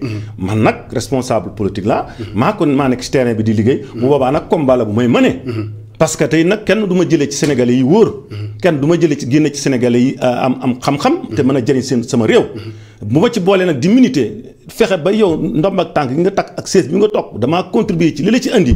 ma mën a liggéeyal réew mi nga ne ma dama la fiy jëlee parce que politicien nga loolu tam man nag combat la bu may mëne nag au niveau de mon parti politique. parce que du ma ko nangu nag man itam. su fekkee ne mën naa ko taloore ça va mais su ma neexee itam ma xeex ci lii tax nga jox ma sama cër pour ma liggéeyal Sénégal. parce que sénégalais yi ànd ak Karim Wade itam nag ay sénégalais lañ. c'est pas parce que ay politiciens nga rek dañ leen war a écarter ne wala ay politiciens déedéet bëgg ku la fal Italie fépp ci yem ay politiciens yi li ci ëpp moom la ñuy jox cër yi parce que ñoom ñoo am responsabilité aussi ëllëg ñu jàkkaarloog sénégalais yi rendre leen compte kon nag doo jox ko xam ne ëllëg su paree day jël saagam rek delluwaat États-Unis wala mu delluwaat France wala mu delluwaat feneen nekk ci liggéey boppam mu koy jox ki nga xam ne moo laajoon baatu askan wi ëllëg moom mooy jàkkaarloog askan wi wax ko ne ko lii nga ma joxoon fii la tool te muy assumer ay responsabilités donc loolu itam dañ ko war a leeral dëgg la léegi Ndiawar bu di ñëw ci benn point boo xamante ni yëkkati na coow lu bari fan yi ñëpp a ngi koy dégg ci plateau politique yi mooy li ñuy wax le fichier électoral bu Sénégal. non bala may wax si fichier électoral mooy may ma delluwaat tuuti parce que en politique tamit poste ministre yi loolu ay poste politique la quoi. président moom moo koy fal bu ñoom ñoo koy fal parce que suñu régime présidentiel la quoi. bon loolu laa bëggoon éclairer quoi. bon deuxième bi tamit bëggoon am na lu mu la bëggoon a fàtt que ñun suñuy vision mooy vision boo xam ne. secteur gis nga secteur privé Sénégal bi léegi suñu secteur privé les nationaux les secteurs privés nationaux. léegi ñoom ñëpp dañu leen ay. c'est que da ngay nekk ce sont des ouvriers au niveau du Sénégal. marché yi da ngay gis étranger yi ñoo koy gagné. ñëw secteur boobu nag ñun dañ koy gën a renforcer mu gën mooy leen doole. parce que dëkk boobu mënti dem secteur privé bi moom moo yore croissance Sénégal dañu naan la croissance bi yokku na mais soo xoolee xaalis bi fa nekk yëpp day dem à l'extérieur quoi te loolu dañ ko war a renverser. ñun on peut créer may suñu doole suñu secteur privé bi xam nga. mu gën a mën a am doole gën a taxaw nga xam ne xaalis bi yëpp après si dëkk bi lay yem. xam nga au temps de Wade bon y avait créé woon na fa ay mooy na secteur privé bi doole ba Sénégalais yi commencé di soxaliku mais bii pas cette fois ci sa waay dafa ñëw moom renverse toute la donne mais léegi soo xoolee tout est français léegi. barki démb rek gis nañ fi benn kii français boo xam ne ay panneaux solaires à 50 000 ko ñaata 50 panneaux solaires benn panneau solaire bu nekk benn poteau solaire bu nekk mi ngi jar 1 million 200 mais imagine mais poteau solaire mën nañu ko defar Sénégal. mais soo demee au Maroc ñoom seen panneau solaire ñoom ñoo koy defar. tey société française bi ngay wax ñoom dañuy defar seen benn genre concept rek dem Chine. commandé ko fa mais panneau bi si boppam c'est en fer. loolu dama ne chaudronnier Sénégal yi mënuñu ko defar. xam nga day yàlla le fait que nga sous-traité. panneau fer bi nga ni Sénégal nga koy defaree rek. li ci des yëpp montage la. waaw ñu enchaîné ci kii bi mais soo xoolee pour te dire que ñun suñu économie ni muy fonctionner quoi léegi nit ñi loolu mais loolu c'est impossible Sénégal mënul développer. nit ñi ça veut dire que nit ñi dañuy gën di sonn. ñu enchaîné ci kii bi affaire fichier bi. pour retomber sa kii bi si affaire fichier bi. bon loolu nag damay wax ni faute bi si ñun opposition bi la quoi. parce que dama ni woon man après les élections dañu waroon a continuer di joxe carte d'identité élection yi man dama ko doon bind sax si Facebook bi que nit ñi dañu war a continuer di ko joxe. parce que tamit mënuñu nekk si benn état boo xam ne ay sénégalais nekk biir Sénégal non même amuñu sax seen carte d'identité pour te dire que ñoom seen volonté bu ñu joxee gars yi seen carte d'identité après élection yi législative yi au lieu que ñu joxee carte d'identité yi mais ils créent d'autres carte d'identité yoo xam ne du am. dañuy jox carte d'identité boo xam ne du am carte électeur te ñoom ñoo waxoon léegi carte d'identité bi dañu koy combiner carte d'identité bi ak carte électeur bi ce qui veut dire que ils étaient pas prêts pour jox jeunesse Sénégal bi ñëpp seen carte d'identité te loolu dañ koy ñaawlu sorti ministre bi dégg nañ ko la dernière fois. bu mu wax dina ci ñëw waaw. mais loolu xeexu pour man loolu foofu la opposition bi bon dañuy échouer foofu quoi parce que loolu moo waroon a jar ñu def ay marches. parce que c'est sûr que su ñëpp sonnoon ba jeunes yëpp dem voter ñëpp am seen carte d'identité c'est sûr que il ne veut pas passer au premier tour loolu dañuy jël benn kii la bu ñuy jël teg ko de côté. mais parce que actuellement nii moom dafa maîtriser Macky Sall dafa maîtriser système électoral bi données yi dafa ko maîtriser te soo xoolee en politique tout est calcul de données. maintenant xam na bu baax moom mën na repérer ay militants am ce qui veut dire que tous ces militants moom dina leen utal carte dinañ dem voter ji mais ñun ñoo xam ne ay nouveau profil lañ. ñu bëgg a voter ñoom du ñu am seen carte d'identité wala yow sa carte d'identité tey yow loolu foo ko teg. que ni moom dina wutal ñi mu kii. comme da nga ko mais ministre ñu anticiper ko comme le ministre de l'Intérieur l'a dit. ok léegi foofu pour ñu dugg dafa yomb est-ce que tey jii loolu mu wax yomb na rek askan bi yëpp. non mais dëgg la mais xam nga tey le ministre de l'Intérieur a dit que ni ñi nekk affaire dina leen wutal des pièces d'identité dina leen wutal kii est-ce que loolu. non mais loolu actuel. mais loolu c'est une vérité absolue. loolu ñun suñu taxee mën nañ taxaw ñu wax ko teg ko fu leer.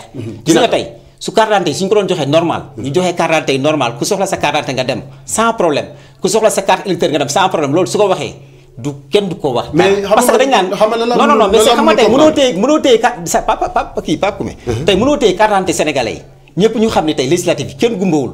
ñu xam ne tey dañoo téye carte d'identité sénégalais yi. ñu bëri voté wuñu xam nga man personnellement. je suis pas là pour l'APR ni pour le PDS ni pour la LDMPT ni pour personne. mais logiquement. sama raisonnement personnel la peut-être loolu ça n'engage que moi. ma toog dégg le ministre de l'Intérieur dit à la télévision je ne mènerai aucun effort pour waa APR yi jot seen i pièces ñi war a voter Macky Sall par exemple comme il l'a dit waaw dafa mel ni am na ku nekk ci ligne bi ñu jël ko. allo salaamaaleykum. allo. oui salaamaaleykum mbokk mi. maaleykum salaam. ñu ngi lay ziar di la laaj tur bi ak fooy wootee. man maa ngi tudd Mamadou Tall maa ngi wootee Bergamo. Mamadou Tall Bergamo ñu ngi lay déglu sëñ bi. waaw donc man dama bëggoon a intervenir ci émission bi. waaw di wax ne maa ngi koy suivre bu baax a baax. di wax ne ñaar ñooñu nekk fii maa ngi leen di nuyu di leen jox seen wàccuwaay. di joxe sama point de vue rek par rapport à la situation bi ñuy waxtaanee nii. actuellement. di wax ne dafa am lu ñuy jàngal. man je suis juriste de formation. j'ai eu ma maîtrise en droit. peut-être sax wax ko du question dara mais pour leeral rek. non non c'est bien, tu as bien fait noonu la. mais dañ ma jàngal ne on n'est jamais élu par ses militants. on est élu par des électeurs. man li nga xam ne moom lay wax maanaam suñ politiciens yi gars yi taxaw. moo di ne moment bi ñu nekk le seul travail qui vaille mooy faire en sorte que nit ñi dem jëli seen carte yi. bu ñu jëlee seen carte yi nga xam ne bu ëllëgee daan mën a bu élection jotee ñu mën a dem voter mais actuellement li may wax nii partout que ça soit au Sénégal dans les préfectures wala même ici au niveau de l'Europe dans les consulats dans les ambassades. les cartes sont en souffrance. ñu ngi nekk fii di nekk léegi nit ñi dañuy nekk ci réseaux sociaux yi nekk ci télévision yi nekk fi di wax Massamba nii na lii Mademba nii na lii alors que liggéey bi du loolu liggéey bi mooy nga fexe ba nit ñi téye seeni carte parce que comme li ma la waxoon au début. ay militants du fal ay électeurs ñoom ñooy fal. yow miy wax sax xamoo ndax sa jabar ba léegi yow lay voté la déet. parce que kenn mën laa wax ne kii moom ay voté bu ëllëgee à quelques éléments près parce que li am solo mooy ñiy voté ñi gis nga ñi nga xam ne ñoom ñooy fal. mooy ñi nekk ci kër ñi ne ñiit noppi. ba jour élection bi jot ñu dem ndànk dal di dem voté ki ñuy voté dal di ñëw toog. ñoom nag dañuy nekk fii naan nit ñi bu ñii am na ku su ma déggee toujours gars yi di wax naan voilà ñi nga xam ne dañoo jotul seen carte xam ne ñun ñëpp bu ñu jotee seen carte ku leen wax ne ñu jotul seen carte bu ñu jotee seen carte yéen ñuy wax loolu yow la ñuy voté dara leeru la ci. li yàq suñu politique Sénégal mooy que ça soit l'opposition que ça soit la majorité ay manipulation la ñuy def ci opinion bi yaakaar na loolu mooy tax ñu gañe te loolu du tax kenn gañe lii gañalu mooy nga jox nit ñi offre politique wan nit ñi ne man su ma yéegee lii laa fi gis boo liggéeyee lii fii la toll man dinaa ko ak un programme bien défini dégg nga mën a ni te buñ fàttee ne réew yu ñu yor dañoo yor des pays yoo xam ne sont des pays sous-développés. su ma déggee toujours les politiques quel qu'il soit ñuy toog fi naan liñ digoon lépp defu ci dara gis nga suñu réew yi nit day ñëw def dara Abdoulaye bi mu dikkee il a fait quelque chose. président bi nekk au pouvoir mi ngi def quelque chose keneen bu ñëwee bu ëllëgee day yokk quelque chose. mais mënoo ne nit day ñëw nga ne dañuy ji léegi garab bi mu sax léegi ñu lekk ko léegi loolu mënul nekk. pays yi développé yëpp dañoo pensé ay processus lañ jaar ay étapes lañ jaar ba àgg fa. absolument tant que loolu defu ko ci bopp nit ñi mais mënuñoo nax nit ñi nekk di wax parce que nit ñi xam nañ leen. ñi fi nekk ñëpp mooy je pars pour revenir et je viens pour partir et je. waaw dafa mel ni suñu mbokk moomu rëcc na. d'accord waaw mais dama ko bëgg a tontu ñun waxuñu. que nit ñi ñun la ñuy voter. c'est-à-dire en politique dañuy am benn offre c'est-à-dire da nga dem si marché nga jël sa offre. non mais moom li mu wax xam nga dafa am solo. dafa ni bu ñu focaliser wu ci maanaam di wax ni la sensibilisation politique. non mais xam nga tey parce que président. mais xam nga tey ay militants. xam nga man toog sama kër ne man bon je suis du parti socialiste. non d'accord xam nga li nga mais su ma amul carte électeur du ma fal sama. non d'accord non mais c'est que ñu ngi siy def loolu ñu ngi siy def liggéey bu mat même soo xoolee si législative yi fii ñun bi ñu ñëwee fi di inscrire dañoo dem man dama doon dugal ay nit sama oto sax dama yóbbu ñu dem di sensibiliser nit ñu dem inscrire mais dama ne ñoom su nekkee amuñu volonté joxe carte yi ça pose problème. parce que affaire bi dañ ko doon yombalal dama lay wax mais xam nga affaire mais xam nga tey dama lay wax ma jox la exemple au niveau du télévision bi ñëwee di inscrire mais tiers bi ñoo jot carte bi absolument tiers bi moo jot mais xam nga loolu c'est pas normal mais attends waaw non dama lay expliquer xam nga tey mais au temps de Ablaye Wade non dama lay def bàyyi ma eggale au temps de Ablaye Wade bi ñuy déposé carte d'identité mais ñaata nit ñoo jot seen carte d'identité mais taux bi moo ëppoon foofu te xaalis bi ñu si dugal ñoom dugaluñu si. waaw d'accord. waaw mais xam nga tolluñu foo xam dañ daan jox leen ñu suñu carte dem jël ay guerre wala ay weñ loolu dépassé wuñu ko fi. mais ak certains aussi mais ñoom ñoo war a un jeu dafay am ay règles. les règles suñ ko définir ñoom ñoo war respecter les règles. waaw d'accord mais maintenant ñun de notre part xam nga lan lañ si mën a am. ñaxtu def marche influer nit ñi mais nag tolluwuñu foo xam ne nag politique jar na ñu ne dañuy jël ay xeer dem sànni Sénégal loolu waxuñu ko. non moyens yu ñu am mooy wax c'est-à-dire lépp si lu commencé si wax la commencé. mooy yi ñu am mooy dañuy wax. suñu wax bi doyul ñu def ay marche su marche jotul ñu yëngal ut ay stratégie ñu xool li ñu def parce que politique soo xoolee lépp calcul de données la. parce que soo xoolee si fichier bi la fichier bi ñan la peuple bi la. tey suñu yow si man tey ñu ma war a voter su nekkee demuñu inscrire. mais ñaata fois la. mais yow en tant que sénégalais lambda yow en tant que mouvement Sénégal bu bees. ban moyen nga am pour atteindre accéder au fichier pour contrôler ndax fichier bi c'est recevable ou pas. mais déjà wala nga toog di ko contester xanaa nit ki du toog këram rek en un seul jour. toog daal di ko le fichier nii le fichier là. non mais xam nga déjà li ñuy fichier électoral bi. am na loo xam ne sax du ma wax mais xam nga tey say suñu nee ay dialogue politique. c'est que loolu la mooy loo xam ñëpp a ko bokk. c'est-à-dire fichier bi ñëpp a ko bokk. mais yéen opposition day dem. non waaw mais d'accord mais les règles du jeu parfois ñoom ñooy fausser règles du jeu yi. parce que xam nga ñoom tout le temps dañ laan leen kaay bu nga ñëw ba si yàgg.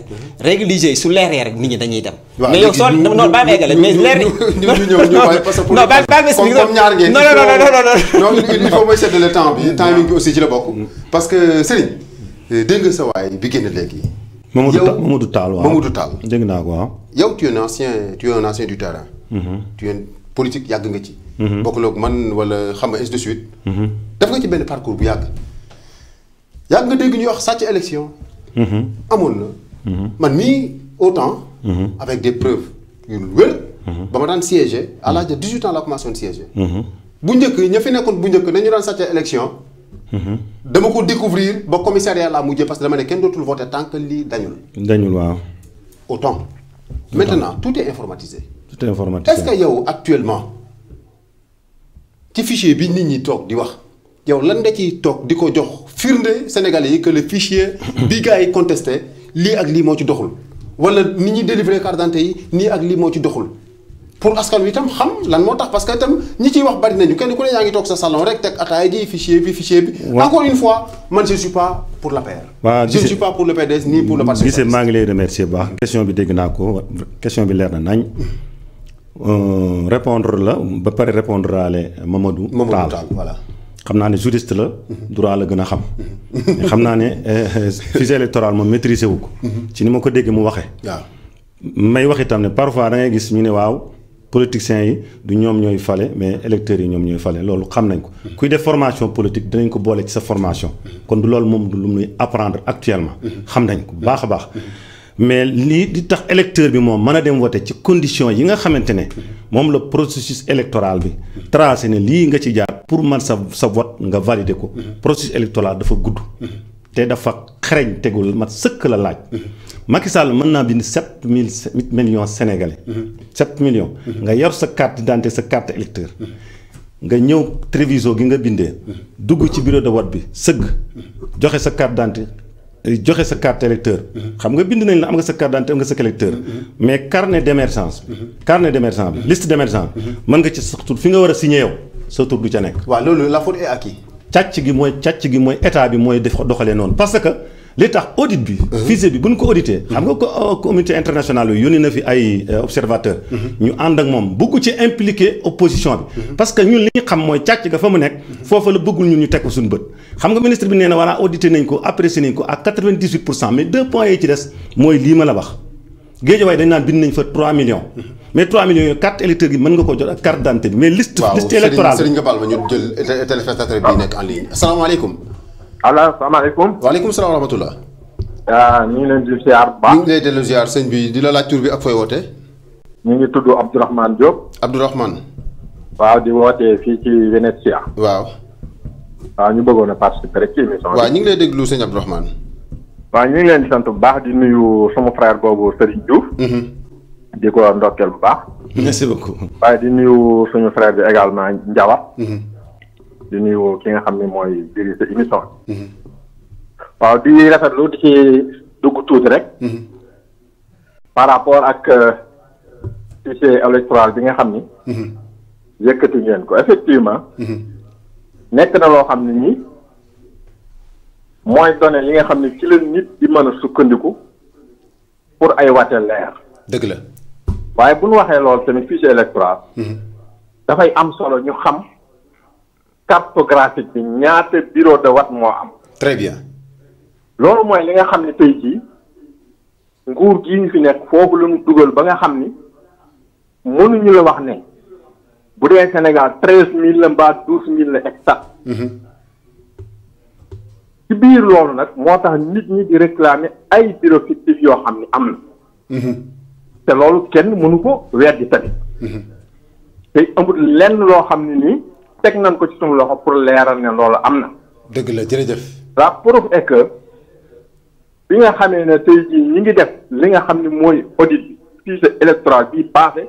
dem jeex bari ci dem te ne 98% fiable na. l'opposition sénégalaise bi nga xam ne moo ëpp doole participé wul. donc loolu wane na ne y a un problème. dëgg la. boo xam ne nii bëgguñu mu leer ci bopp Sénégalais yi. parce que parti bu mel ni PDS mënu fi nekk parti bu toll ni réew mi mënu fi nekk. te participé wuñ ci loolu di ànd ak fiabilité. dëgg la. loolu mooy li nga xam ne nii mooy problème principal. ku la wax ne ay élection mënuñu koo sàcc. ñàkk naa xam processus électoral bi ni mu tëddee. parce que tey jii ñi nga xam ne nii ñoo nekk ci sous-préfet yi préfet yi gouverneur yi ba ci tribunaux régionaux yi. ñooñu noonu. maandu wuñ ci processus électoral bi. wate yi jàll di législative yi leeral nañu ko ba mu leer nañ. même lii di nga xam ne Sénat bi nga xam ne moom lañ ko dénk nañ la dañu autonome nekku ñu autonome. kon il faut que Sénégalais yi conscient que ne mbir mi. problème yi ay Sénégalais yu dénk ne dañu autonome ba pare te moomuñu seen bopp. complicité nag bien sûr avec le président de la République parce que moom la ñuy laaj ay compte mais nag mënees na koo séddale ci niveau yu baree baree bari. kon daal loolu lañ ci doon duggee di sant ba la ñëw guddal. waaw léegi sëñ Abdourahmane. oui. ma di la poser benn question rek bala ngay génne nga jégal ma. oui. sànq dama ni sa frère yi fi taxaw ñëpp dama ni leen. man personnellement. dañu nekk en 2018. te li may wax nii soxlawu ma ko man mais askan wi ñuy seetaan. pour mu leer ci ñoom man dama ni man gëm naa ni. ci 2018. la amoon ay 88 ak léegi di sàcc élection. yombatul. waaw ma joxe ci benn exemple boo xamante ni. autant. ñi dëkk Mbour mën nañ ma seede. élection présidentielle la woon. ñi daan indi bureau ba ma doon siéger dama bloqué bureau ba xam nga lan lañ daan présenté. des pièces d'identité nationale sans cachet sec. kooku il te faut une bonne vision pour gis ko. nous sommes en 2018 la communication passe. oui léegi avant que cour di joxe sax les résultats yow bu la neexee nga toog sa kër mën a définir approximativement résultats yi.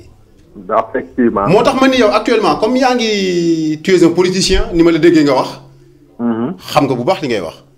waaw yow fan nga naan tey jii di ko wax téléspectateurs yi ñuy seetaan nga ne ñu ci point bii kat la ñii di jël di sàccee élection nit ñi mën ci fàggu mën ci jàngi mën koo kar balaa ñu fay yegg parce que loolu dafa war a jeex ci àdduna. très bien comme ni nga ko waxee 2018 fii ñu toll tey jii ak technologie ni mu avancé information ni mu gaawee.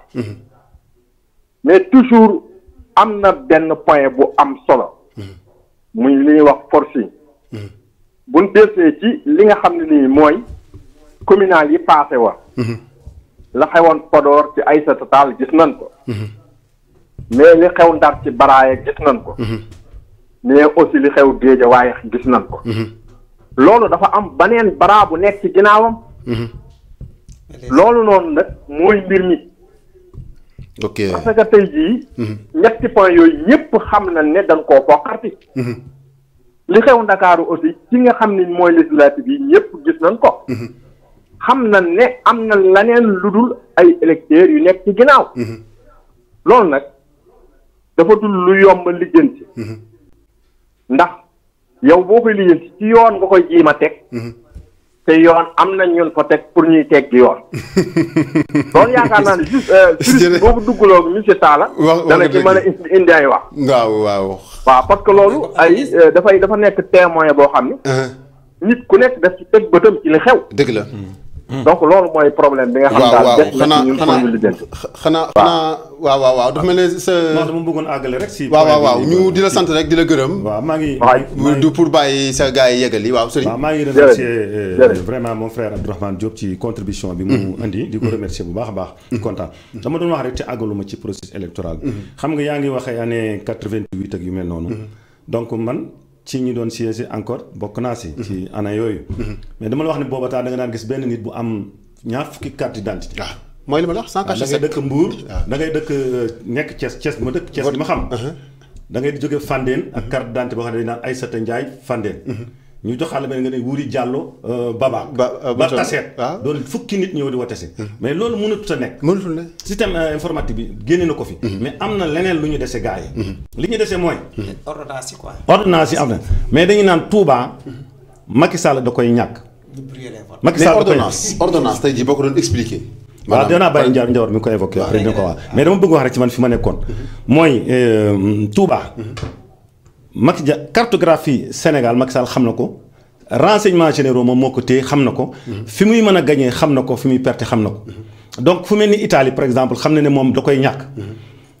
Treviso 15% 30%.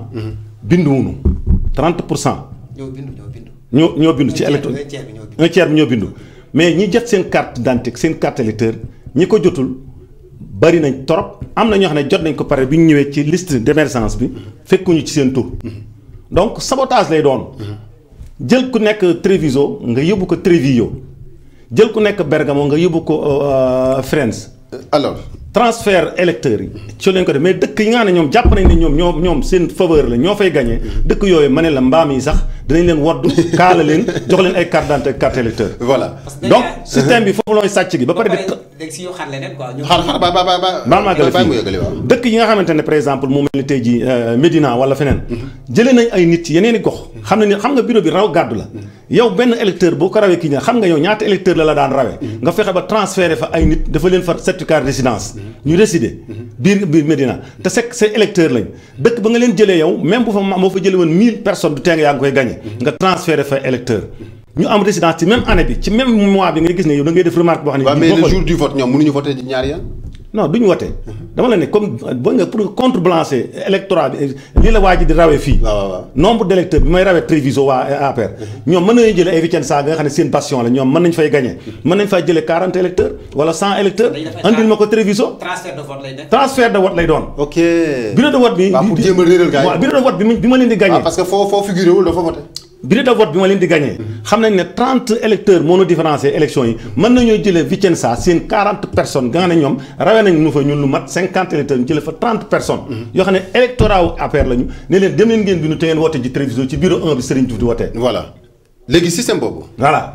bala ñu jox Njawar mu wax ci affaire ordonnance yi li ma doon laaj ci affaire ordonnance booy koy expliquer askan bi ordonnance xam nga tey jii man boo ku mel ni man boo dem ordonnance ma yaakaar ne ordonnance ma médecin bi jox la pour ma dem jënd garab. defal benn papier boo xam day wane ni yow soo ko demee soo ko wanee soo ko présenté après da ngay di nga mën a voté en général sax bon ñu am seen ñi parfois sa carte soo amee benn erreur bu ndaw quoi da ngay dem préfecture ñu defal la benn jugement après nga utilisé nga dem visé mais Dakar ñun si loolu la ñu utilisé woon dem si lañu renversé carte bi quoi loolu dafa war a accompagner wu. waaw mais xam nga ñoom c'est que ñoom identifié. waaw ñun dañu yore passeport dañu yore passeport wala carte d'identité quoi mais yow en ce moment yow am na ñoom sax parfois duñu yore sax carte duñu yore carte mais gars yi mën nañu ko créer xam nga ñoom ñoo yore système bi quoi xam nga ñoom xam nañ fu ñuy ni ñuy def et puis lu gën a grave si affaire bi ñoom dañuy repérer seen kii quoi seen militants yi quoi.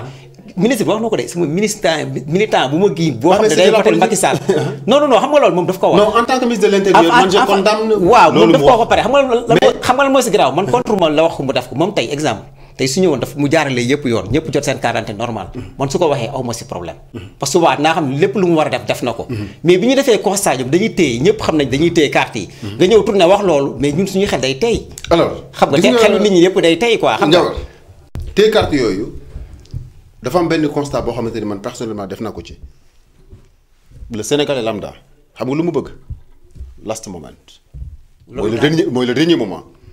man mii di wax ak yow ba ñuy ñëw fii di defar carte d'identité yi dama bokkoon ci commission ba nga xam ne moo leen doon jàppale ba sama heure liggéey jot ma dem ba sama waxtu retraite jotee itam dama war a dem retirer ci sama carte sama kër personnellement am na ci ñoo xam ne ba léegi jotuñu ci maa leen yóbboon ñu bindu ji mais boo demee consulat mais ay kees nga fay fekk xanaa nit ñi nag léegi lu ñu bëgg mooy di consulat wala le président de la république se déplace pour ñëw indi leen ko ba seen buntu kër bu fekkente ni bindu nga parce que moment de délivrance dafa am moment inscrit am moment de retrait mooy moment de délivrance bi bu jotee demal nga jëli ko si tu n'es pas libre moment boobu pour dem jëli ko am na fi nga xamante ni fa lañ ko déposé demal foofu mais bul toog rek ne carte d'identité yi jotuma ko defuma ko boo jotul sa carte d'identité aussi ñu ne la suivre lii ak lii conditions yi mais est-ce que yéen lii Tall ba Bergama ma waxoon sànq toujours sur la politique de sensibilisation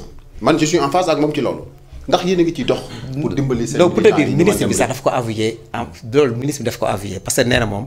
non loolu kay ñu wax nañ ko. non dañ si wax pour dem retiré seen sensibilisation bi. war non mais c'est que sensibilisation bon su nekkee Italie la c'est un peu difficile parce que parfois gars yi pour ñu jógee fii dem ba. il faut que ñu dem yeneen organisation yoo xam ni ñun ñu utiliser yeneen méthode yoo xam ni ak consul bi peut-être su gars yi waxtaanee ak moom loolu mën na ko yombalal quoi. parce que xam nga tey non mais xam nga association yi ñi ngi fi parti politique yi ñi ngi fi lépp loo gis rek toog waxtaan la parce que xam nga tey ñun ñëpp suñuy œuvre pour société Sénégal xam nga non seulement nit ñi dañu soxla seen carte d'identité non seulement pour dem di voter ji mais non pour dem régler yeneen problème xam nga nekkul ne carte d'identité bi dañ ko soxla te ñoom ñoo def ba combiner carte d'identité bi ak carte électeur bi donc obligation la pour nit ki am carte d'identité te soo amee carte d'identité nga am carte électeur donc rétention bi moom moo dul yoon loolu infraction la parce que léegi am na ay sénégalais yoo xam ne ils n'ont amuñu seen carte d'identité nationale tey suñu bëggoon retirer benn Western Union duñ ko mën ils ont obligé ñu changer seen nom xam nga yooyu dafa nekk affaire boo xam affaire bu grave la ils ont dépassé presque 52 milliards loolu c'est pas normal xam nga te somme bi c'est exorbitant xam nga mais Sénégal au niveau du Sénégal fa la affaire yi gën a grave nit ñi dañuy dem fanaan parce que soo xoolee nit ñi dañuy dem fanaan ci centre yi pour jot seen carte mu metti mais au niveau d'Italie nag dafa laaj beneen organisation parce que ñun ak soo xoolee au niveau d'Italie moom il faut que ñu am beneen organisation avec les associations combinées ak les partis politiques xam nga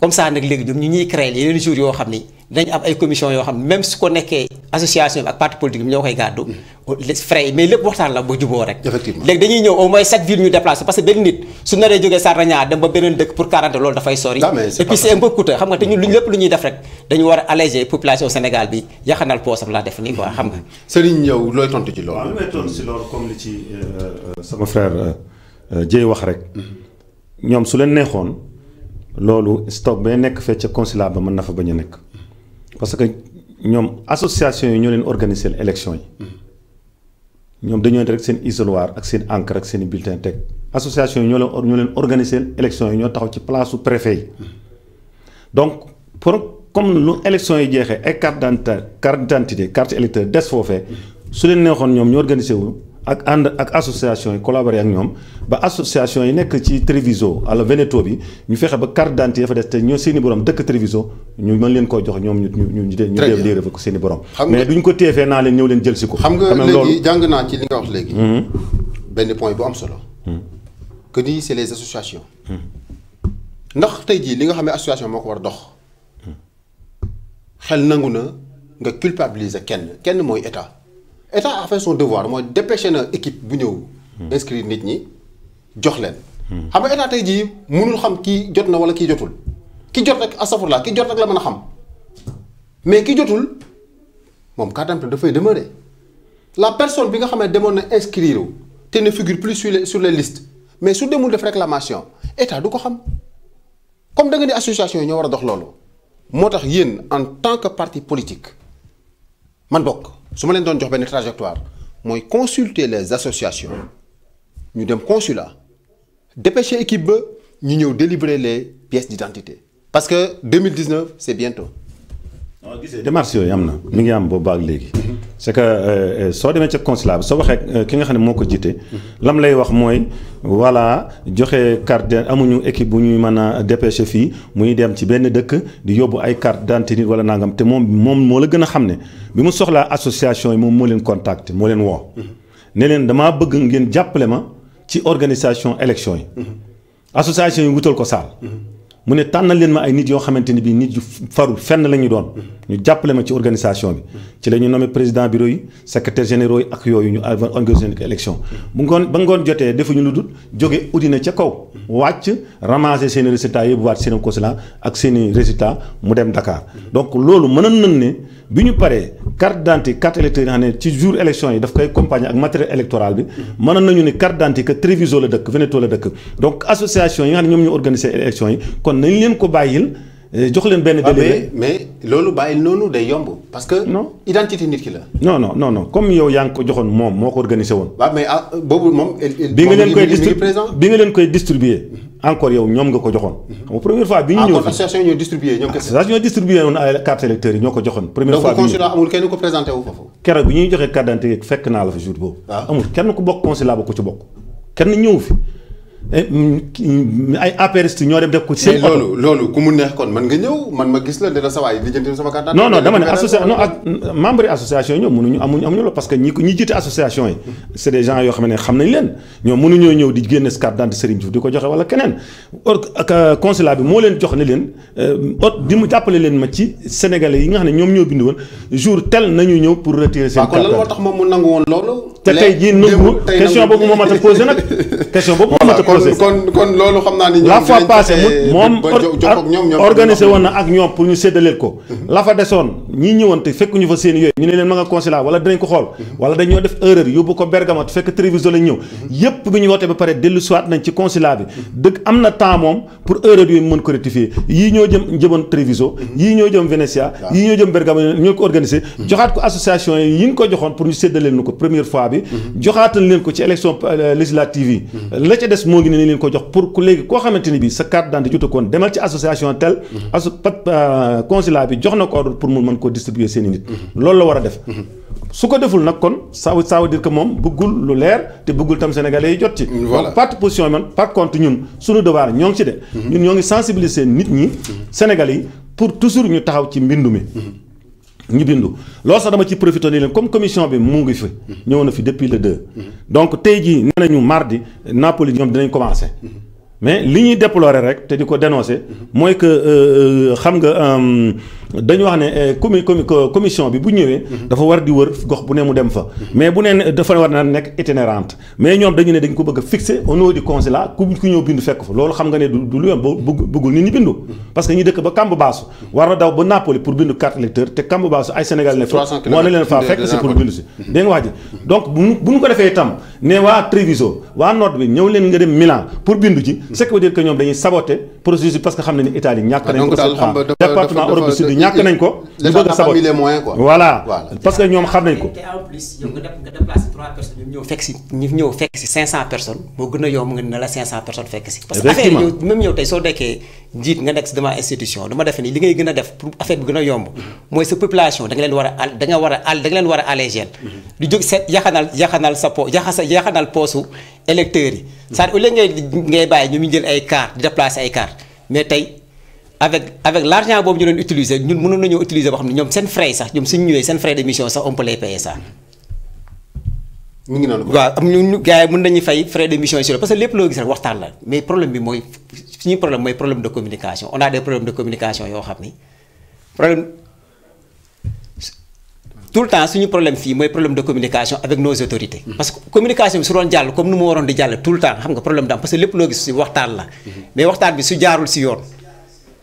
waxtaan bi su jaarul si yoon xam nga te ñoom ils ne sont pas ouverts dialogue ak nit ñi pour trouver ay solutions mais chaque fois dañuy yem si case de départ bi quoi mooy chaque fois day am litige xam nga parfois interprétation yi dafay metti xam nga te lépp affaire yi amul problème Macky Sall même su nekkee dafa war a am deuxième mandat loolu ça ne pose pas problème. mais yow yéen en tant que Sénégal bu bees. nga xamante ne da ngeen di ñëw indi beneen forme de politique.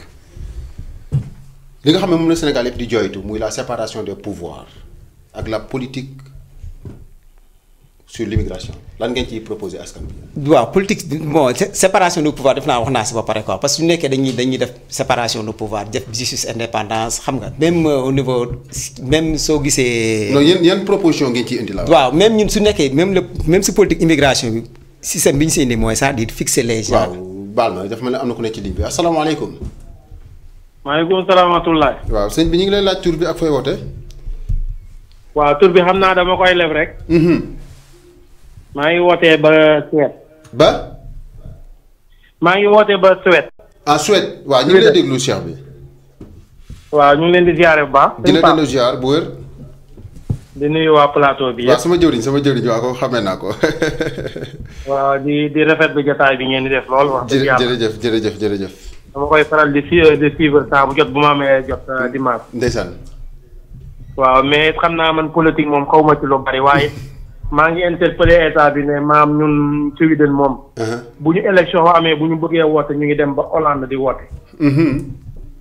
waaw. te Suède ak Hollande foofu ñaata kilomètre la. maam foog nga jël avion soo ko dem. même bu dee kilomètres yi même bu dee bari na wala néew na. lu toll ni Scandinavie bi nga xam ne Danemark. Suède Hollande Norvège. wala Finlande mënuñu fee am ambassade wala ñu am ci représentant boo xam ni dañuy mën a woote. ah oui. waaw maa ngi lay dégg waaw alors. waaw maa lay déglu bu baax continuer. waaw ma ne lu toll ni Scandinavie bi nga xam ne Suède ak Hollande. Suède ak Danemark ak Norvège. ak Finlande war nañoo mën a am consulat boo xam ne nii wala ambassade boo xam ne nii bu élection jotee ñu mën a déplacer dem ci benn dëkk woote. dëgg la. mais ñun fi muy pour mun moyen yoo xam ne mën ngaa dagg ji pour dem Hollande woote xam nga doo woote. dëgg la. te it ay citoyen comme ñii parce que ay Sénégalais it am bari nañ. mais ku ci bëgg a woote boo demul Hollande doo woote. waaw loolu moom xam naa ne état ñi ngànk nguur gi ñu ngi leen di déglu dinañ ci xanaa def ay jéego. waaw ngir indi ci ay solution kon yéen ba fi mu ne nii même bu ngeen soxlaa sax xam naa seen ay passeport ak yooyu itam c'est la même chose même procédure bi la. maam passeport moom boo ko soxlaa moom boo demul Hollande wala lu mel ni France wala ay Espagne doo ko am. c'est pas possible.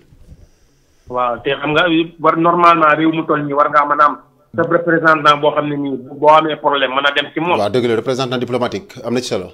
ndax même foo xam ne nii normalement ay Sénégalais nga fa lu toll nii ay 2 millions wala 1 million de Sénégalais war naa mën a am représentant boo xam ne nii nga xam ne yow mii kii moo représenté sa réew fii. dëgg la jawriñ loolu dinañ ci yàgg nañ koy jooy waaye état bi moom xooluñu leen ci boobaa ak léegi. waaw xam naa ni du ñàkk sama ñaari gars yi taxaw fii seen politique bi ñuy waajal dinañ ko ci boole ngir indi ci ay solution ni mu gën a gaawee incha allah jar na boole moom wax dëgg yàlla ndax am na gars yi association bi fi nekk bu ñu leen contacter moom. wax dëgg yàlla dinañ ci sawar lool. waaw bu soobee yàlla. parce que gars yi bëgg nañu di woote mais xam nga du ñëppay mën a bàyyi seen liggéey dem ba Hollande di woote. dëgg la. waaw. incha allah dama naa ci barkeelu kàddu yooyu. jërëjëf révélation boobu am na solo lool ñu di la nuyu di la ziar di nuyu waa Suède yëpp. wax dëgg yàlla yow moom suñu wëllëre nga saa su ne yaa ngi topp télé bi di ñu seetaan xam naa bés bi ñu ñëw Suède moom yow la ñuy woo nga dalal ñu bu soobee yàlla.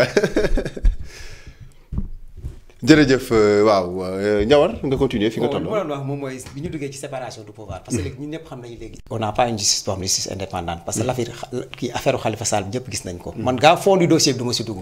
parce que dama ni quel que soit Alpha moom dañ ko woo man dama d'accord si képp ku yore institution wala nga yore dara dañ lay war di gëstu suñu la waree di gëstu nag suñu la waree laajee dañ lay affaire yi dañ la ko war a defal. mais yow ndax si côté boobu nag dama lay bëgg a wax ni que ñun suñu état yi dañuy dépassé wuñu mètre tey yaa ngi dégg ay caisse d'avance bi nga déggee caisse d'avance ñëpp xam nañ am na anomalie mais ban rectificatif lañ ci def wala ban ajournement lañ si def c'est-à-dire même ñun suñu fonctionnement étatique on fait pas des ajournements tey xool nañu caisse d'avance am na problème du ma dugg si fond de dossier Khalifa Sall tey gis nañu caisse d'avance am na problème mais tey lu gënoon a baax ñu def benn ajournement xool léegi caisse d'avance lan la ko nit ñi di mën a utiliser xam nga rectifier parce que gis nañ si benn erreur gis nañ si ay failles ñu rectifier ñu def benn ajournement dañuy wax ajournement def ajournement gars yi avancé suñu demaatee si beneen faille ñu def noonu la ñuy dem noonu ngay dem ba am benn système bu parfait mais chaque fois xoolal affaire yi day am faille bi fa lañ koy bàyyi pour beneen nit boo xam ne day nekk seen adversaire politique ñu utiliser ko def loolu bon deuxième fois bi may wax mooy si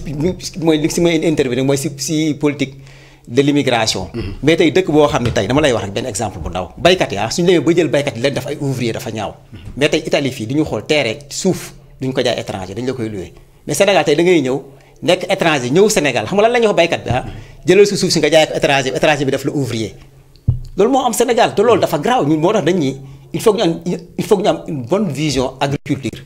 moom mooy nga jël baykat bi suuf si mu yore même soo ko mënul jaay nga jox ko sécurité boo xam ne heure tant que mi ngi siy bay kenn du ko nangu. mais tey ma gis benn jour mosoon mu seetaan benn télé benn maire jël ay indien yoo xam dañu war a bay pomme de terre mu ni léegi nag gars yi jaay seen terrain yi indien yi mais pourtant mënoon nañu organiser baykat yooyu.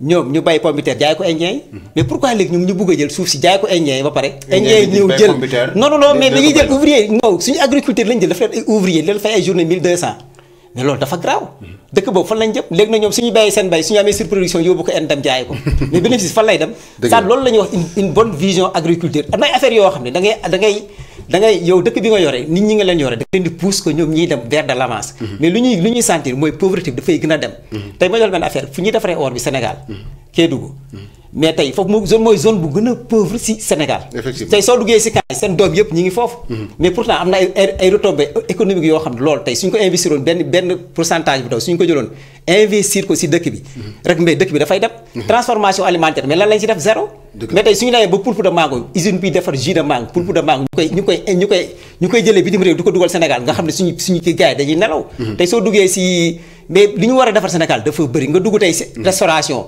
naar libaane ñoom ñoo gérer restauration yi prix yi lu leen neex la ñuy defal y a pas la monopole amul sax stabilisation de prix ñoom ñooy fixé seen prix bopp mais état du doxee noonu état dafay téye lépp moo ko war a téye si loxoom xam nga suñu système bi on a une benn système boo xam ne ñu may régime may signalé temps bi di des bariwul ma jégalu rek jaww dagg la non 2 minutes rek ma eggale mais pour non temps bi xam nga temps dañuy course avec le temps s'il te plaît léegi Serigne ñëw bu may ñëw ci même question bi xam nañ ni la séparation des pouvoirs yéen PDS que duñu ko laaj parce que mën naa wax ni li leen ñàkkloo nguur gi lu ci bari ci la bokk ndax bi ngeen bëggee reconduire seen candidat ci benn 3e mandat seen ay magistrats ñoo taxaw ne c'est recevable tey jii ngeen taxaw ngeen bëgg a jël si waat yëf yi ban politique ngeen fas yéene taxaw teg ko ci ak yéen ban politique d'immigration que ni ma ko laajee njaboot ñu rapidement parce que régime yi ñuy signalé ñu lu dese bariwul. voilà man defe naa ne boo xoolee ci référendum bi maa ngi Njawar liggéey nañ si. bi ñu doon wax ci affaire référendum bi point boobu dañ ci insisté woon. vraie séparation des pouvoirs dama noonu référendum bi du référendum Macky Sall. parce que xam nañ ne amul intention effectivement taxawal benn république boo xamante ne bi vraiment séparation de pouvoir dafay nekk. dafay fexe ba ñiy liggéey ak ñiy jàng di jàngale ñu jox leen statut bi nga xam ne mérito nañ ko ba kenn ku nekk sa métier nga mën ci dundal sa bopp.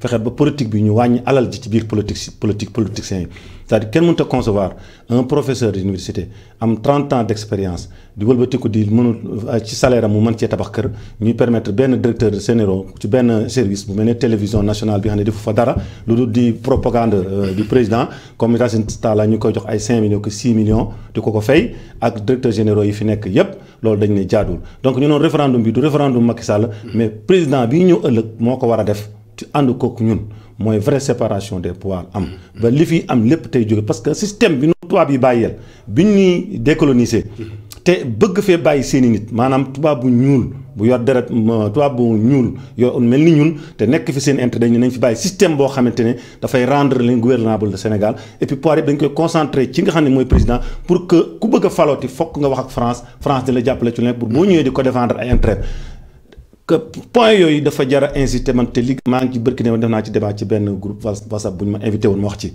donc système boobu li ko fi mën a jëlee ñun de am nañ proposition yu ñuy nar a def te ñoo ngi siy liggéey te loolu bala mu fay jóge dinaa ko wax incha allahu liggéey ci ak candidat bi ñu am Macky Sall am na lu mu def lu baax parce que tey érigé na diaspora bi 15e région bi nga xamante ne mooy Europe du Sud ñun ñooy leader suñu parti PDS moom moo fal ñetti députés yi fi nekk donc tey département bu toll ni Europe du Sud nga xamante ne dañ naan département Guédiawaye ay leader am dañu bokk léegi ci hiérarchie wu PDS ñu leen di considérer seeni wax day compter te ëllëg décision bu ñu mën a jël ñun dañ ci impliqué wu dañ ci impliqué programme boobu am nañ ko ànd kook suñu candidat xamal ko ne ko su ñëwee pour mu mën a ànd di am suñu support encore il faut que lii mu jublu ci politique bañatee doon am sànq rek pour jëriñ léegi ñu ngi insister na ma temps bi politique d'immigration en grosso modo 1 minute rek politique d'immigration boobu may wax nag dama ne ci Europe du Sud bi nga xamante ne département la léegi boo xam ne ñun suñu parti moom moo nekk leader bi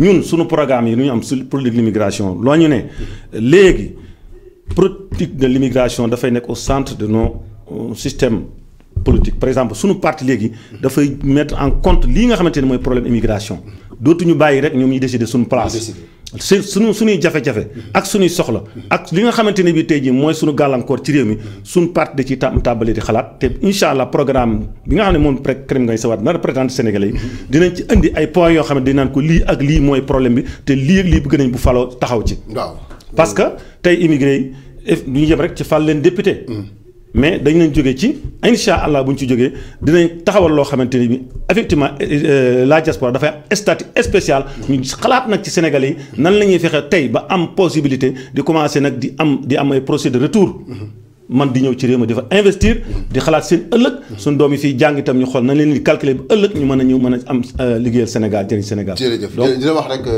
looy tàggu. waaw li may tàggu mooy wax rek ne woo Sénégalais yëpp.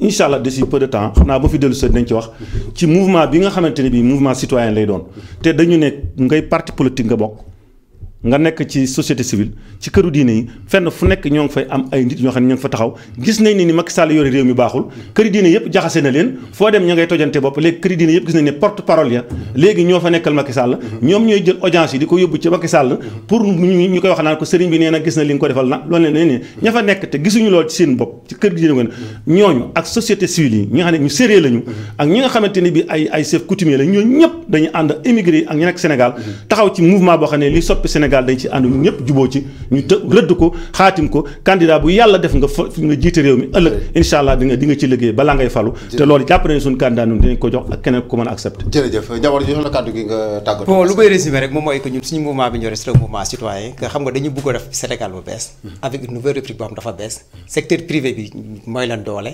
agriculture bi avec une nouvelle vision boo xam si agriculture lay nekk suñu secteur bi secteur informel la ñu xool nan la ñuy passé de secteur informel accompagner la ñu dem vers secteur de l'informel vers la formel loolu la ñu essayé di def bon xam ne bon lépp mënuñu ko woon wax tey xam nga di gërëm ñëpp di tamit woot sama suñu mbokk immigré yi que ñëpp ñu am nationalité dañ dem voter parce que seen vote dafay compter parce que am nañu ay doom si Italie xam nga loolu day tax ñoom suba lépp lu ñuy def rek dañ ciy soraale immigré yi quoi bon di la gërëm tamit di gërëm directeur télé bi A2ITV xam nga si opportunité bi ñu may yëpp xam nga te lu ñu fi def yëpp su nekkee offensé naa kenn maa ngi jégalu xam nga Serigne moom sama waay la quoi yàgg nañu liggéey si affaire yu bëri quoi xam nga mu gaaw tuuti rek parce que dama waroon tàggatoo Sénégalais yi effectivement sant ñëpp gërëm ñëpp di leen wax ne man daal wax dëgg yàlla politique defuma ko loo xamante ne bii pour lu may dundee la wala dara damay politique rek pour yaakaar naa ne am naa lu ma mën a apporter Sénégal la fay jafe-jafe di gàllankoor rawatina l'immigré di dund ñu ànd soppi ko kon nag maa ngi leen ci gërëm yéen ñi nga xamante ne da ngeen jël seen i moyens ak seen jot seen lépp def ko ci lii nga xam ne mooy télévision bi nga xam ne tey jii permettre ñu toog fi jàkkaarloo Sénégal wax ak ñoom ma leen ciy gërëm baax leen sant di la sant yow itam sama rakk nga wax dëgg yàlla bu baax te sawar ci li ngay def maa ngi lay gërëm sa la ñaan yàlla dëggal sa taxawaay di nuyu sama rakk moom itam Ndiawar bi nga xam ne wax dëgg yàgg nañoo liggéey may rafetlu taxawaay bu baax di nuyu ñëpp di gërëm ñëpp surtout suñu militants yi ak suñu responsable yi nekk ci Italie yëpp surtout suñu frère Abdou Khadir Joxaane mi nga xam ne wax na fi wax dëgg yàlla di ko nuyu di koy di nuyu bënte nuyoo ci ñëpp jërëjëf Serigne jërëjëf Ndiawar mbokk yi ñi doon seetaan ak si naan suñu cappaandaw émission muy vers l'isoloir ni ma ko waxee ci njëlbeen gi vers l'isoloir li ko sabab du lenn lu dul waxtaan ci wàllu politique autrement pas xastante pas dugg ci vie privée jàmbur mais indi ay idée waxtaan ci ñu développé ko faram-fàcce ko loolu moo ñu fi taaj mbokk yi ñuy doon seetaan ñu ngi leen di sant di leen gërëm di leen dox daje ci beneen émission incha allahu rabbi di fàttali rek parti politique yi fi nekk yëpp ñu ngi leen di woo di jox daje suñu mbokk yi Brescia le 10 incha allahu rabbi ña fa nekk ñëpp association yi nekk yi Brescia ak li ko wër yëpp ñu ngi leen di invité fa la télévision bi di déplacé wu parce que dañu fas yéene doxee noonu mooy di waxtu wu jot wala weer bu jot ñu jóg tànn benn dëkk dem fa def fa week-end spécial ñëpp ñëw toog ñu waxtaan association yi parti politique yi ñëpp dafa ñëpp jóg ñu daje Brescia lay doon incha allahu rabbi le 10 mars di leen jox daje mbokk yi ñu doon seetaan ba beneen yoon jërë ngeen jëf.